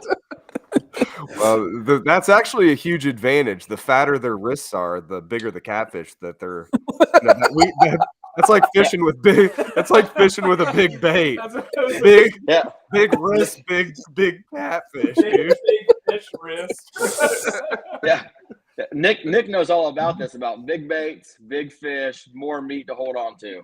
Right. He knows all about it. Like, yeah, that was probably a 12-pounder. She could only get around my thumb. Yeah. Oh my God. What's the biggest catfish you've seen noodled out of one of these tournaments? The biggest one in Oklahoma so far was just under 75 pounds. Woo! Oh wow! But It's a lot of meat hanging off your wrist, dude. Yeah, I've had some of the guys show me some photos that they captured after the noodling tournament was over, like in late June, early July, and one of them was pushing pretty damn close to 100 pounds. Wow, that's a big old fish to wrangle, to noodle. Yeah. So I mean, so when you go back, do you think that you'll have? I mean, are there people that have sort of kept the tradition going without you? Like, is there somebody else taking over the tournament? Yeah. lane? Yes. Yeah. So I came in as just the biologist side of it. Of is the fish alive? Does the fish have lead in its stomach, etc. Shit like that. Oh wow. But yeah, there's still all the big names, the guys that were on the Mudcats TV show and Okie Noodle and Show and all of those guys. They still do it frequently. And their kids are still doing it, and they all come back every single year. So it is definitely the people watching pinnacle of almost anything I've done in my life. God, that's like going to the Insane Clown Posse, the gathering of the juggalos. It's like doing that for fishermen, dude. Well, yeah. So let's put it this way: probably 7 or 8 years ago, when we were running it, there was a guy named Joe Exotic that showed up at the Oakley Noodling tournament because it's 30 miles away. Really? I don't know if you remember his name or not, but Tiger King. Tiger King, baby. Netflix came out. Oh yeah. He was 30 miles away from where this tournament's held, so he made an appearance before he even made prison, I guess, at that point. He's wanting to get into a different type of noodling. Like I said, came out. They were both there. Oh. Is he as hot in person as he is on the TV show? That's what I want to know. Hey, Reed, I want to ask you something. We're going to interject. If we got you on, we got to get some actual good fishing knowledge. What are the crawfish? What are the mudbugs doing right now, dude? Lay it on us. Well, the water temps have been to the point where most of them have actually come out of the sediment or the substrate of the creeks and everything. So if there's any females that haven't been bred yet, they are currently probably being bred, or the males that are out are molting. So they're, basically losing that exoskeleton in that soft crawl mode a little bit. And we've seen that in the past few weeks to where a lot of the bites were still bottom based, even though, the surface water temps were higher. On top of that, I know Chris and I texted a few weeks back and everything was pretty much bottom oriented for the most part, besides a few fluke and game changer actions. But they're pretty much having eggs, the eggs are hatching and they're hanging out pretty, in the substrate, but not doing too much at this point going forward. And we got about another month and a half, and then there'll be crayfish everywhere on the bottoms, all the young, and then all the fish will start looking down. Yeah, I think we got a couple questions. The water temp right now is like 65, I think, in most of our smaller flows. So yeah. I will say, well, I guess we could actually talk about fishing for one brief moment on this episode. But I'll say that I went to Flat Rock with my brother here last weekend, and we saw fish just absolutely boning each other the entire float. I felt like we were intruding Yeah. on some pretty heavy action. They were heavy petting. There was some heavy petting going. I heard Maya snagged a 20, dude, in the side. That's what I heard. No, that is untrue. That is another slander that has been levied against us, dude. And I don't want to have it. I didn't do that. That is an untrue slander, dude. No, here's what happened. Okay, we got on the water. Downstairs real fast. We did this whole stretch. We ended up having, it was a pretty good day, really. I would say that the beginning of the day started off, and I thought it was going to be good. By the end of the stretch, like we started noticing that there were fish rolling around on each other everywhere, and that was all they were doing. Every big fish we saw was rolling around on each other, and then we did see a ton of nests. So I would say in the smaller flows, like we were on Flat Rock last week, and there were nests everywhere. There were fish breeding everywhere. So I would say right now they're probably heavily nested. So we probably will leave those alone for the next couple of weeks. But so they're probably doing that out on Sugar, out in Flat Rock. On the smaller flows, they're probably pretty vulnerable right now. But it was interesting. I mean, it's tough fishing though when you're out there and the fish, all they want to do is bone each other. I mean, it's especially the big fish. That's all they're focused on. I mean, just snag them, dude. That's the only way to do it. I mean, we tied on the big lead trebles. We put on a little feather so they look like flies, and we got to snagging. Well, dude. Looks like we have a good question. So we got Juan waiting here, but This is a good question from. We definitely need Reed to answer this one. We should have had Spencer on this episode, a world record holder, and a multiple-time world record holder, former guest on the podcast, great guy. Spencer McCormick asks, are crayfish considered a relatively high-calorie intake, or does energy to break down the exoskeleton offset a considerable amount of energy gained from the biomass of a crayfish? Damn, that's a scientific question, dude. Well, to be fair, Spencer is a scientist. He's also a fisheries biologist. So. Yeah, so that's a great question. And even after the molting, so the exoskeleton is still sitting there, the first thing the crayfish will do is try to eat that exoskeleton to get that calcium back into its system. And it's mainly to build basically the stores back up into the crayfish itself. So once it molts, it's still a very high calorie intake for, whatever it eats, it be a smallmouth or any other critter that's, running along the banks or within that system. So it's still a considerable amount of energy for that, I guess, the predator species that is eating that crayfish overall. But yeah, the biggest aspect of it is the exoskeleton is the hard aspect of it. And once they molt, they're a soft crawl for at least a day or two. And that's when they're most vulnerable to where they can't protect themselves.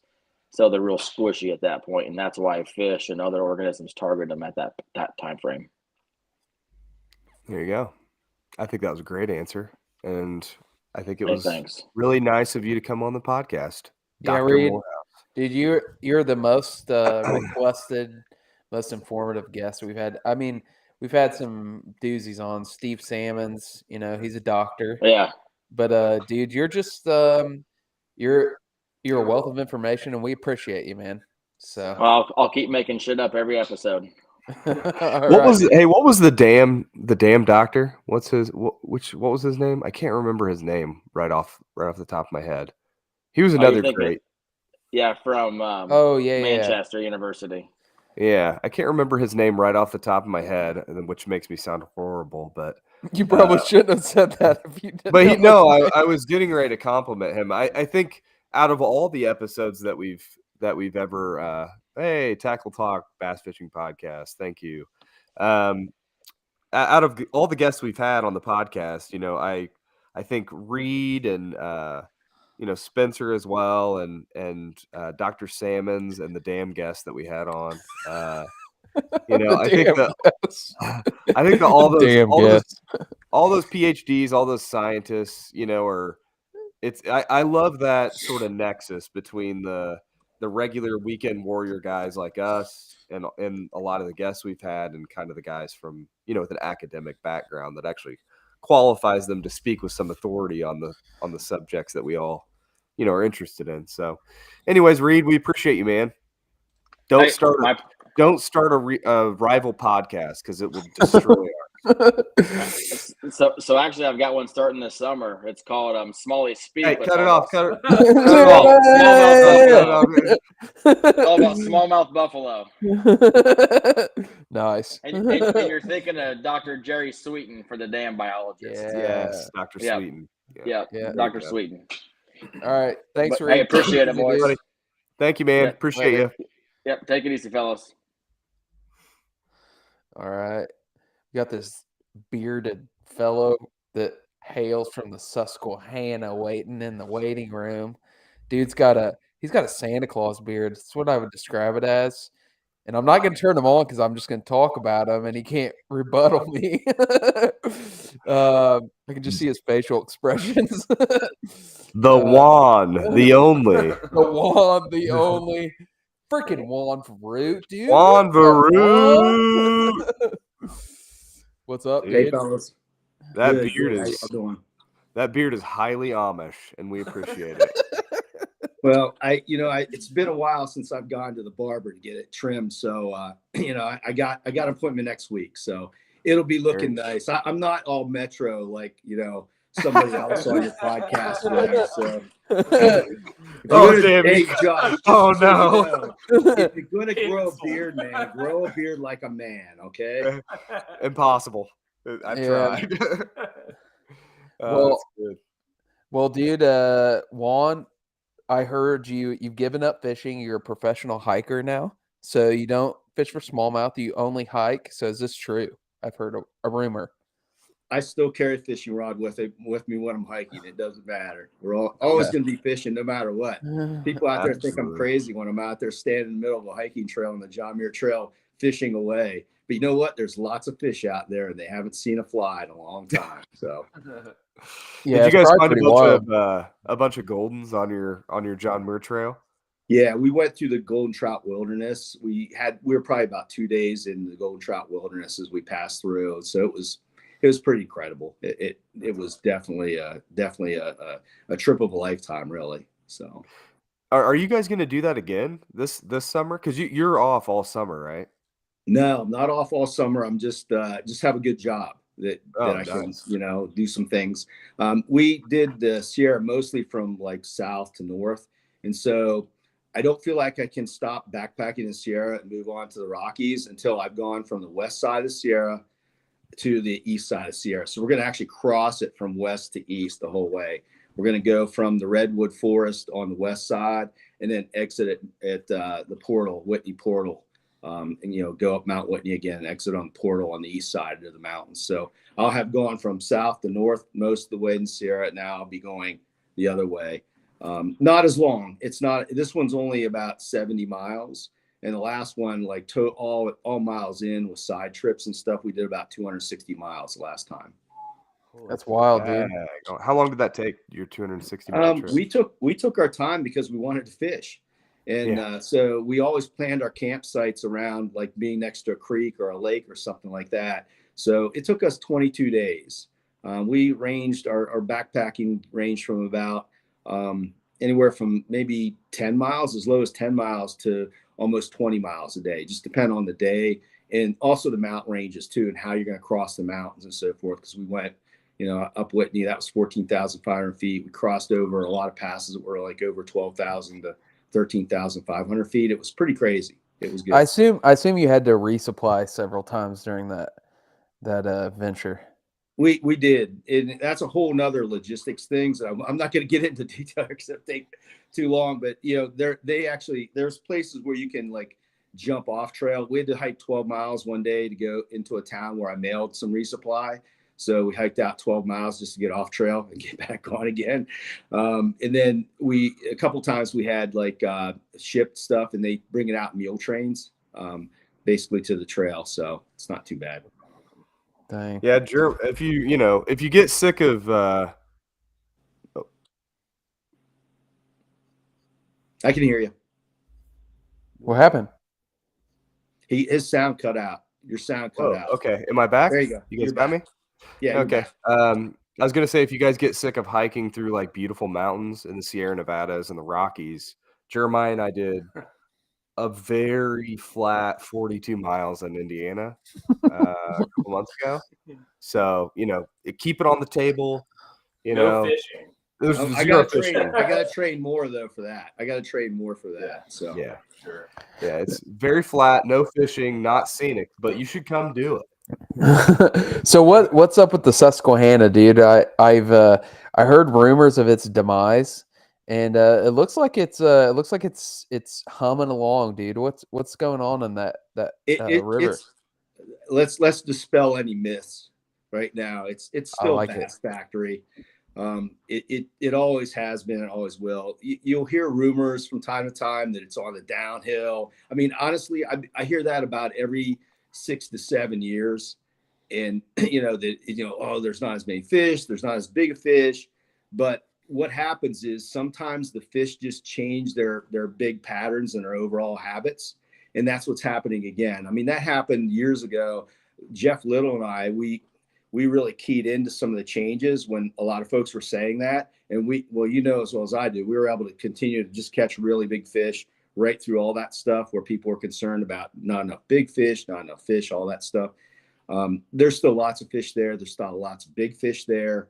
And it's just that they've changed their habits again. A lot of folks are speculating it's because of the flatheads have kind of changed their locations a lot, and the fish have kind of moved more to different places. And I would agree. I think that the smallmouth were the apex predator for a lot of years, and I think they're not the apex predator anymore, and they're being pushed out of some areas by the flatheads. Not a horrible thing. It's just that you got to just change your patterns and change where you're fishing, really, in your approaches sometimes. Interesting. Well, dude, I'm coming out there here in a couple months. Well, more in a couple months, like 3 months. So I'm gonna hit you up for some inside intel. Gotta help a brother out. All right, when are you coming out in July? Yep, I'm doing that Hobie tournament. I heard rumor in July. Word has already spread to the Susquehanna that Josh is going to be in the Susquehanna in July.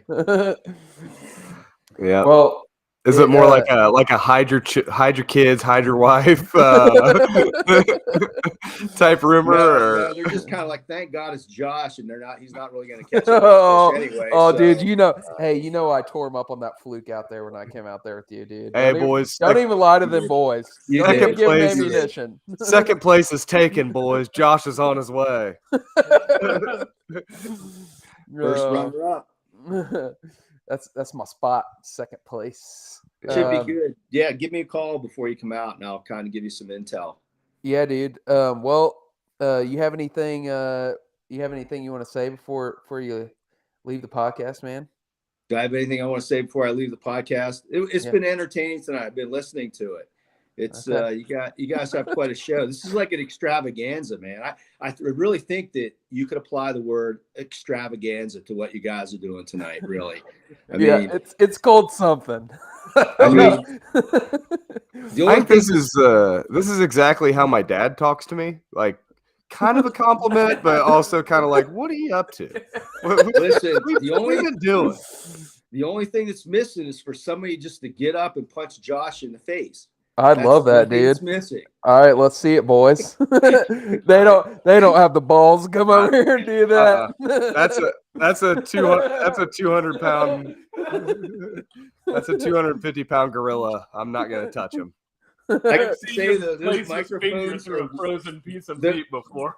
Those microphones you're using are really weird. Joe Rogan doesn't use microphones like that. You just like to pet him. That's true. we do have the exact same contract with Spotify, so maybe maybe we should get with Spotify and get our There you better. go. There you go. Yeah. Well, Juan, dude, thanks, man. Thanks for Yeah, coming no problem. on, dude. You're an inspiration to us all. You've been freaking putting out content like for us Smallie boys for a long time, and I'm sure pretty much everybody listening to our podcast has seen your stuff. So, yeah, dude, appreciate you, man. And Yeah, no problem, guys. See you. Good luck tonight. Finish strong. Finish strong. Finish strong. We're good at that. Hey, finish I'm early. you kicked Finish me off early. 'cause Finish strong. I heard your co-host complaining, so kick me off, Josh. I'm waiting. It's Chris, Juan. See ya.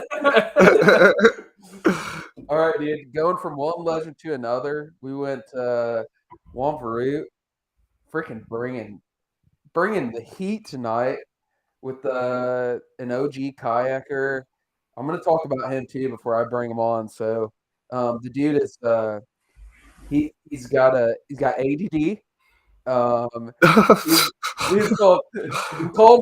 the squirrel of the river, dude. He's everywhere. He's fast.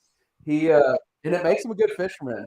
He freaking dominates the kayak world. He went from YouTube star to freaking kayak fishing champion. Drew Gregory, what's up, dude? What's up, guys? I'm pumped to be here. I'm dressed in my best, river bassin apparel.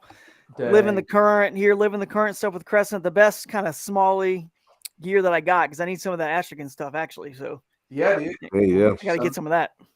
Absolutely. So you've been dominating. I mean, that's clear to almost everyone. But the latest, did you win the last tournament you were in? Last one I fished, I won. Yeah, on Grand Lake in Oklahoma. So tried to find Smallies and make it play, but didn't really work out there.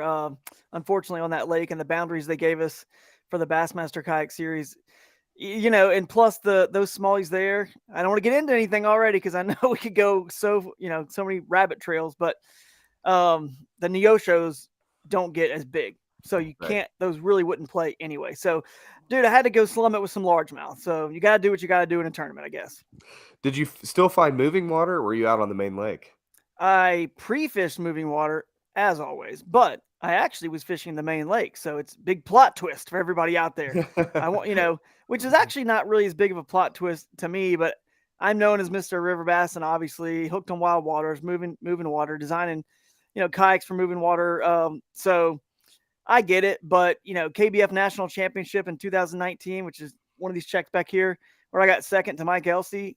Hey, out of 750. Hey, brother, whatever, let's get a pound on that second place, dude. Yeah, out of 750, that's like a first, dude. Okay, only one dude beat you out of 750, and it was on a lake, and the very first KBF Open and Invitational on Santee Cooper on a lake where I tied for first and whatever got second. But on a lake in Pickwick last year, on a lake here with the wind. So it's not all rivers. It's actually what it is the ability to determine when to go moving water and when it's just not going to work. You know what I mean? Like you can't force it to happen in a tournament all the time. I wish you could, but well, and I said this when you originally came on, man, when you started doing the tournament thing, I was like, you see a YouTube guy and it's like, can he fish? Like, can he actually like competitively fish, dude? And I remember that first KBF National Championship, I saw you were freaking, staying up there in the top 10. And I was like rooting for you, man. So us river boys can freaking fish, dude. Like, yeah. And Mike Elsey is from our same hometown. I don't know if we've said that before, but Mike Elsey is from Mooresville, Indiana. Really? Yeah. Just breeding champions in Mooresville. It truly is. On your blood. Something in the water over here, dude. Big bass. What's up? So I hear you have a new kayak you're getting ready to launch soon, dude. Tell us a little bit about that, Drew. Yeah, it's awesome, man. So it's a little bit of a tribute to another river bass that's similar to the Smallie, but the Sholey, named after the shoal bass there in Georgia where I cut my teeth, and it got me falling in love with the rivers and kayak fishing. So the Crescent Sholey is been announced. That I will call it a soft launch, or kind of a hidden teaser sneak peek video we put out on YouTube and Facebook. And it's going to be I mean, I can't talk a ton about it because I don't want to give too much away, but you can tell in the teaser, look at the name of the kayak, you know what I mean? It's kind of obvious what it might excel in, So, I mean, you guys are going to love it. It's got so much fishability for a lot of the waters that you guys like to fish. Good stability. I think just the right size for, the majority of people out there. I mean, it's going to be a hit. You guys should go check out the video and watch it. But yeah, I cannot wait. It's been like, almost 2 years in the making for this thing. So finally it is here. The Sholey. Go check it out on Crescent's YouTube. Very cool. Yeah, that's I saw the video. Looks pretty sick. It doesn't really show much. I'm not gonna lie. I was like, that's it. Like, come on. Yeah, you gotta give us a little bit more than that. Now I'll tell you this, dude. If you actually pause it, like some people have taken the stills, like I know in the Crescent owners group, the first thing they did, someone posted all the stills when the light was the brightest on it, and they started analyzing it. There's so much more there that I'm shocked people haven't commented on certain things that are very unique, like the shoal bass, very rare and unique fish and beautiful fish. This is, I think, a rare, unique, and beautiful kayak on some cool things we've done that people still, it's so obvious in your face there in the video.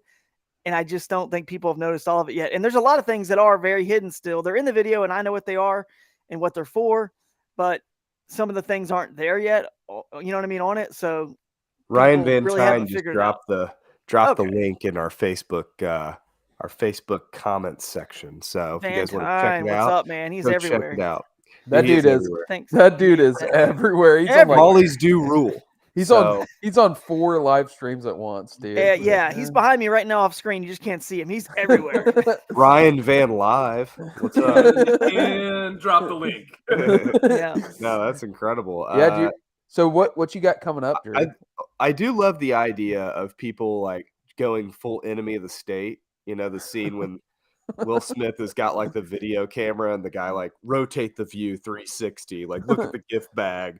People are just completely breaking down a YouTube video. That's pretty you got a good product when people are like breaking it down to that level. So people are stoked. That's nice. I think so, man. I think, think about my history in the sport with designing the boats with Jackson, all the cool boats we made over there together, you know what I mean? And we had an amazing 10-year run. I think that when I moved over to Crescent, COVID and a lot of things happened in the world. And then now I'm with Crescent, right? So when that happened and everyone knew I was going to design some new boats with Crescent, I just think there's been a lot of like hype and build up to see like what's next. You know what I mean? So I think that's a little bit what it is. Plus the momentum that, James Durbecker, the owner of Crescent, he's designed a lot of cool boats and really good paddling boats, before I got there. And so they already had a lot of momentum as well as a USA made good quality kayak brand. So you kind of combine those two things together. And I mean, look, their slogan was live in the current, their hashtag live in the current before I was ever a part of that company. And it's a double meaning, obviously, live in the present, live in the moment. What happened in our world with COVID and just God's plan to get me there. It's incredible that I'm with a company that, kind of lives and breathes moving water / it's not just moving water, it's ocean, it's lake, any current, but they love that kind of stuff as well. The inspirational journeys to go out there and, those cool camping trips that, memories you make in wild places. It's all, part of the Crescent story as well. So it's just perfect fit, man. Yeah. And Drew, your stuff got me started in that whole thing. And, I said the same thing about Juan. You guys were instrumental in the whole early days of me kind of really getting into the river thing. So appreciate all the energy and effort. And I'm sure a lot of it you've not gotten paid for, just like us. I know it's a labor of love, dude. And we appreciate you, man. Thanks, buddy, man. You guys too, man. I mean, and like you said, Juan, and you got Jeff Little's already been mentioned. There's a lot of OGs out there that kind of help, get this sport along. Chad Hoover, obviously, on the kayak bass fishing side of things as well. I mean, you could keep naming so many names out there, but it's just cool to see where it's come, man. Who would have thought we'd be sitting here talking about this, doing a podcast, the industry be selling like, 500, 600, 700,000 quote fishing kayaks, counting the little $200, $300 ones at Walmart, which count because they have rod holders on them and they're for fishing. So that's insanity when you think about the number of bass boats, new fiberglass bass boats, are about 9,000 sold a year, and we're at like 5 to 6, maybe even 700,000. That's insane. How many more people are buying kayaks now instead of traditional? Now, it's not counting John boats. There's more John boats and other style boats sold as well, and the used market's good over there. But you get my point, man. We've come a long way since those early days when, there was no high-low seating, and we're just rigging up retractable dog leashes on the side of our kayaks to put a drag chain on there and trying to finagle all these different systems and modify them. And now it's just cool. Even starting in 2009 and 10, when I started with Jackson on that side of things with the company for fishing, it's just incredible to see the innovation in fishing kayaks and how it's just progressed, so pretty cool. Yep. It's absolutely wild, man. It's exploded. And you just happen to be right place, right time, doing the right thing and putting out good stuff. And you're consistent, which brings us to one of the listener questions. Ask Drew how many top 10 national finishes he has. Dude, I don't know, man. It's like, oh, come on now, dude. Listen, I don't know. Hold on. Look. While you think about it, let me just draw some attention to the fact that Josh earlier tried to equate his second place finishes in local tournaments to your second place finish in a tournament with 750 anglers. 750 years. Oh, is that what was going on there? Yeah, he goes, oh yeah, second place. Like, because, Josh. Hey Drew, all I've got to say, dude, I'm fishing that Hobie Susquehanna, dude. We're going head to head. So let's go. All I care about is beating you, dude. That's all I care about. Wait, man, I think I've gotten third and fourth there in back-to-back years. But I guess what, I get second. All right. Well, we'll see about that. We got to top Jody Queen first. He's back-to-back champs over there. So all right, we got to do that. But anyway, big sticks roaming around the Susquehanna, dude. You're a little goldfish in a big old pond out there. I don't know if you can do it, bud. A man can dream, dude. All right. Well, anyway, so how many top 10 national finishes, Drew? I mean, I actually do have a spreadsheet of all my tournaments just because I keep data and records, and it's kind of something you want to have for sponsors and stuff like that, just to kind of give updates at the end of the year. I could go and count them. I don't know, but I think my average finish up all my fishing kayak tournaments on the national level over the past 3 years when I've really focused on it, I think my average finish is like 14th right now or something like that, out of an average field size of around, I want to say it was 150 something, because a lot of those KBF national championships, it's like 700 guys. A couple of them were 7, 5, 3, 400, and then a lot of the Hobies have been pretty high. So I think, but then there's been some smaller ones too. But anyway, I think the average field size was around 150 and the average finish was around, I want to say 14. Now you got me curious. Maybe it was 9. Hey, dude, you got to ninth. It might have been ninth, actually. Stats, dude. You got to have those stats. Your average is top. Your average is 9th. It might have been 9th. Now I'm getting confused. Pretty good. I think it's a 9th. Oh, it's the 9 percentile. Oh, it's 14th out of 150, which equals a 9 percentile. So my average is in the top 10% finishes. So I don't know how many top 10s, but I don't know, man. I know it looks like, whoa, man, like, look at you trying to be modest, but you got all these checks in the background and all this stuff, trying to, No, but that's incredible. That's exactly what I was thinking. It's just like go to my man cave, and it's a little bit of a credibility thing if I'm doing YouTube videos or whatever. But I know it looks a little. No, I got a bunch of my checks back here too. Yeah. No, dude, that's an incredible stat, actually. Like, I mean, because you got to figure, like, going around the country, a lot of these places, they're local water for a lot of anglers. So you're walking into a place that you've maybe fished once before, or it's a brand new waterway for you, right, or whatever. So yeah, that's pretty wild, man. But well, hey, thanks, Drew, for coming on. I feel like you're one of those guys that we could definitely talk to for 2 hours, but we've been on this thing for 2 hours. Thank you so much for coming on. Huge fan, Josh and I both. Dude, I would not want to miss it. Love it. Appreciate the original Devil River episode, from your old YouTube series, your old show, is absolutely incredible. We appreciate you coming on. Thanks a lot for. Thanks, guys. I wouldn't miss it for anything. And actually, I decided, you know what? I'm not going to do my Hooked on Wild Waters live. I usually go on the last Thursday of every month, and I said, you know what?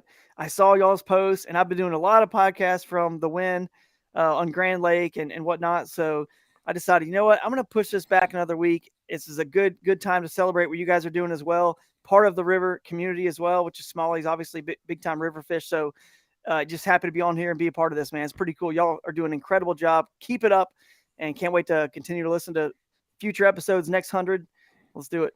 Hell yeah! Thanks, Drew. Appreciate it, man. Very cool. All right. Yeah, he's all right. That Drew. I think you know what. It's just a prediction here. I think that Drew Gregory may make something of himself in this kayak fishing industry. If he keeps it up, if he keeps trying, I think maybe he might be able to carve out one little niche area for himself. I need to pee so bad. Like, it's not even like, can I just like dribble on your floor? Would you mind? No, you may not. Please All don't right. dribble where my children walk. Right. No. So we do have some things. Josh, you can go pee. I'll talk about our Well, we got the log jam boys. They've been waiting for a long time. So okay. All right, bring 'em we on got here. we got giveaways going on. So now, how are we going to do the giveaway? Are they going to pick to whom they give away? No, I've been thinking about it. I know how I'm going to do it. So we'll have them on, then we'll choose here in a sec. So okay. All right. Welcome to the podcast. A couple freaking good dudes.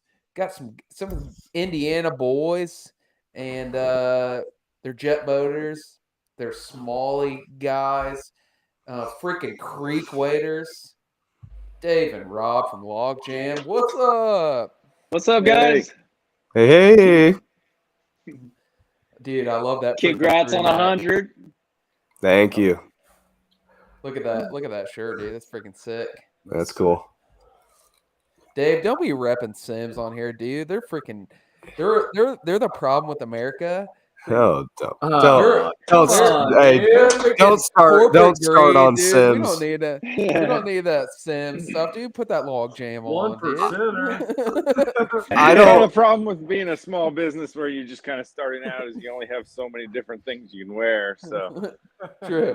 He's didn't want to be twins, man. Rob was like, I'm gonna wear the sweatshirt tonight. All right. Here it is, boys. I've been waiting all night for this. It's time to pit apparel company via apparel company. All right. Now I got a question. Yeah. I gotta ask. I'm drinking to Aaron. Yes, I'm drinking Twisted Teas. No, this is a nice, Aaron. This is a Patio Cat, a summer ale with guava. Josh bought this for me because he thought I would like it, and I do. From Upland Brewing. I believe, is that Bloomington, Dave? Upland? Yeah. Upland Brewing, yeah. It's very good. Yep. Yeah. Bloomington's own Upland Brewing, just like Dave. Yeah. A good friend of mine's father started that. That's very good. It's good stuff. So here's my question for you guys as burgeoning t-shirt barons. Who's going to be the first Central Indiana smallmouth / river-based apparel company to offer a male thong in their apparel line? It's already in the works. If I don't see a promo video of a dude just wearing a full-on log jam Speedo when he's knee deep in a riffle, I don't know. I think we've maybe lost our initiative as a country. No, that's good stuff. Chris. I was talking about the it's in the works. We were working with it's a special fabric. It stretches really well. You don't have to worry about that. It's usually cold and wet. So, as long as it stretches in, it doesn't need to stretch out. Well, it's kind of like a padded bra. It'll make it kind of helps with your self-confidence especially when you're in the cold water like that. When you get the shrinkage, it's still got a little padding, so it still looks like you. I like that, dude. I need that. Half a grown man size. Hey, if this is the Shark Tank, dude, you've got an investor. It's padded male underwear. I like wave of the future. Robbie sitting on that G3, bud. I am, man. I'm in the garage sitting out here. I've been scoping out that Duradeck, dude. I just got mine painted. I put a fresh coat, 4 fresh coats of paint on it. Getting ready to put the floor on, dude. We're gonna have to G3 it up, dude. Yeah, dude. I gotta say though, man, I'm sitting out here and I'm like, man, it kind of smells a little funky. And I'm kind of looking around in ultimate party foul, dude. We just got back from South Carolina and the cooler's still full, man. It's floating with all sorts of. So yeah, so we're gonna be raffling off some water with trigonosis.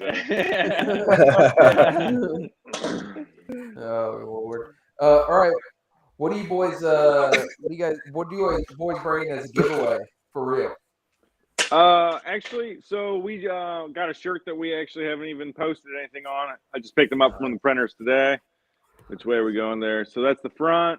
Ooh, that's sick. And then support your local creek. Which way you got to go back? Oh, I like that. Dr. Mudbug. Dr. Mud. That's sick, right, dude.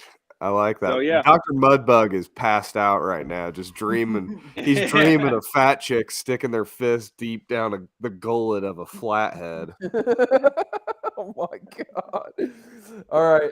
So here's what we're gonna do. I'm gonna pick them from the comments. I'm gonna scroll with my eyes closed, and then I'm gonna stop. Whoever it's on wins the shirt. Hold on, everybody comment right now. Does that sound fair? Does that sound fair? Sounds good. Yeah. Yeah, All hell right. yeah. Thanks for All right, here we go. All right, ready?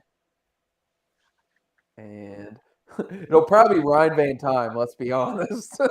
Yeah, the Ryan Van Time. Ooh, Spencer McCormick. Oh, Spencer. World record holder. Yeah, dude. world record. The rich just keep getting richer. Give him a world Son of a record bitch. and a T-shirt. An unreleased T-shirt. Yeah, wow. Yeah. Great. Yeah, great. The So, world record holder gets another prize. Great. So why don't you boys plug your store, your website, and then let Spencer know how to get a hold of you for that shirt.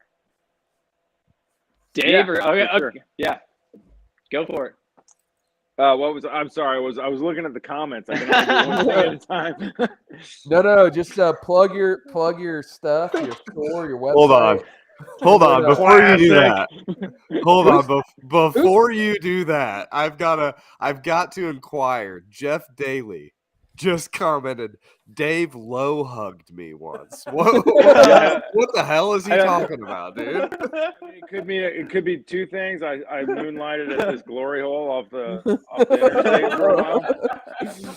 Made some good cash, but so it could be that, but I'm not sure. He might have meant low hold, which is possible.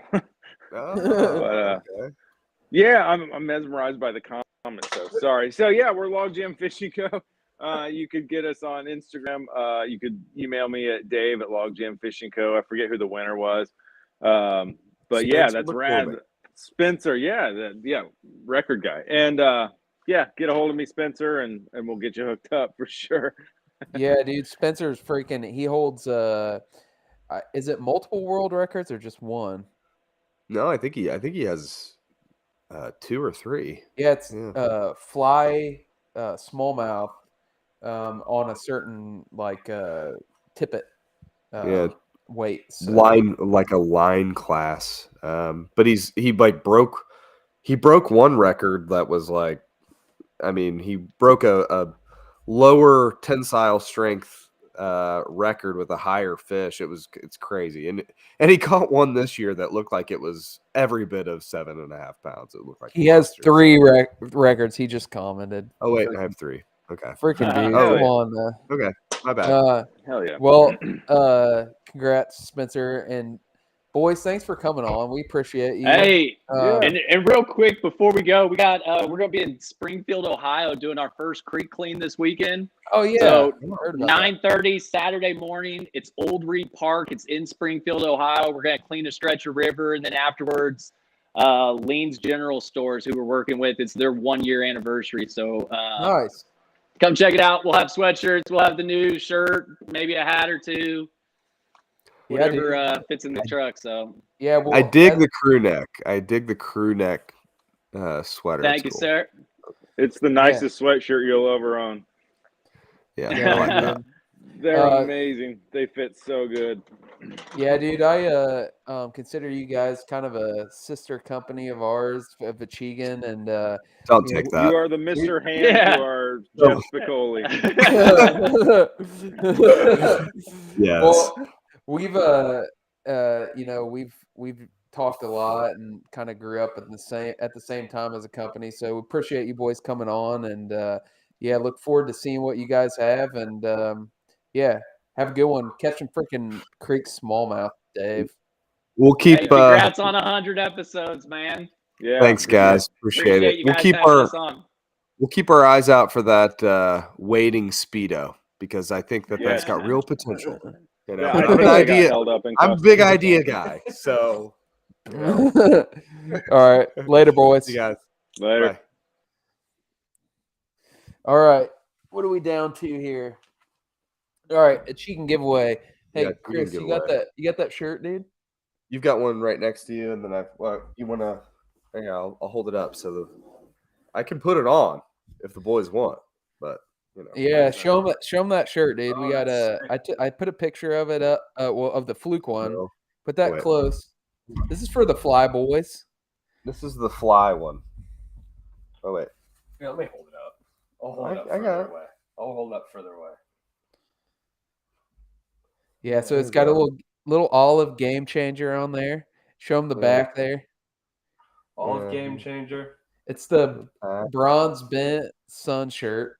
Yep, we got this, and then we have Pretty white for a fly guy, he says. hang on, but this is the Achigan sun shirt. So what's the winner? Does the winner get to choose between the two that he wants?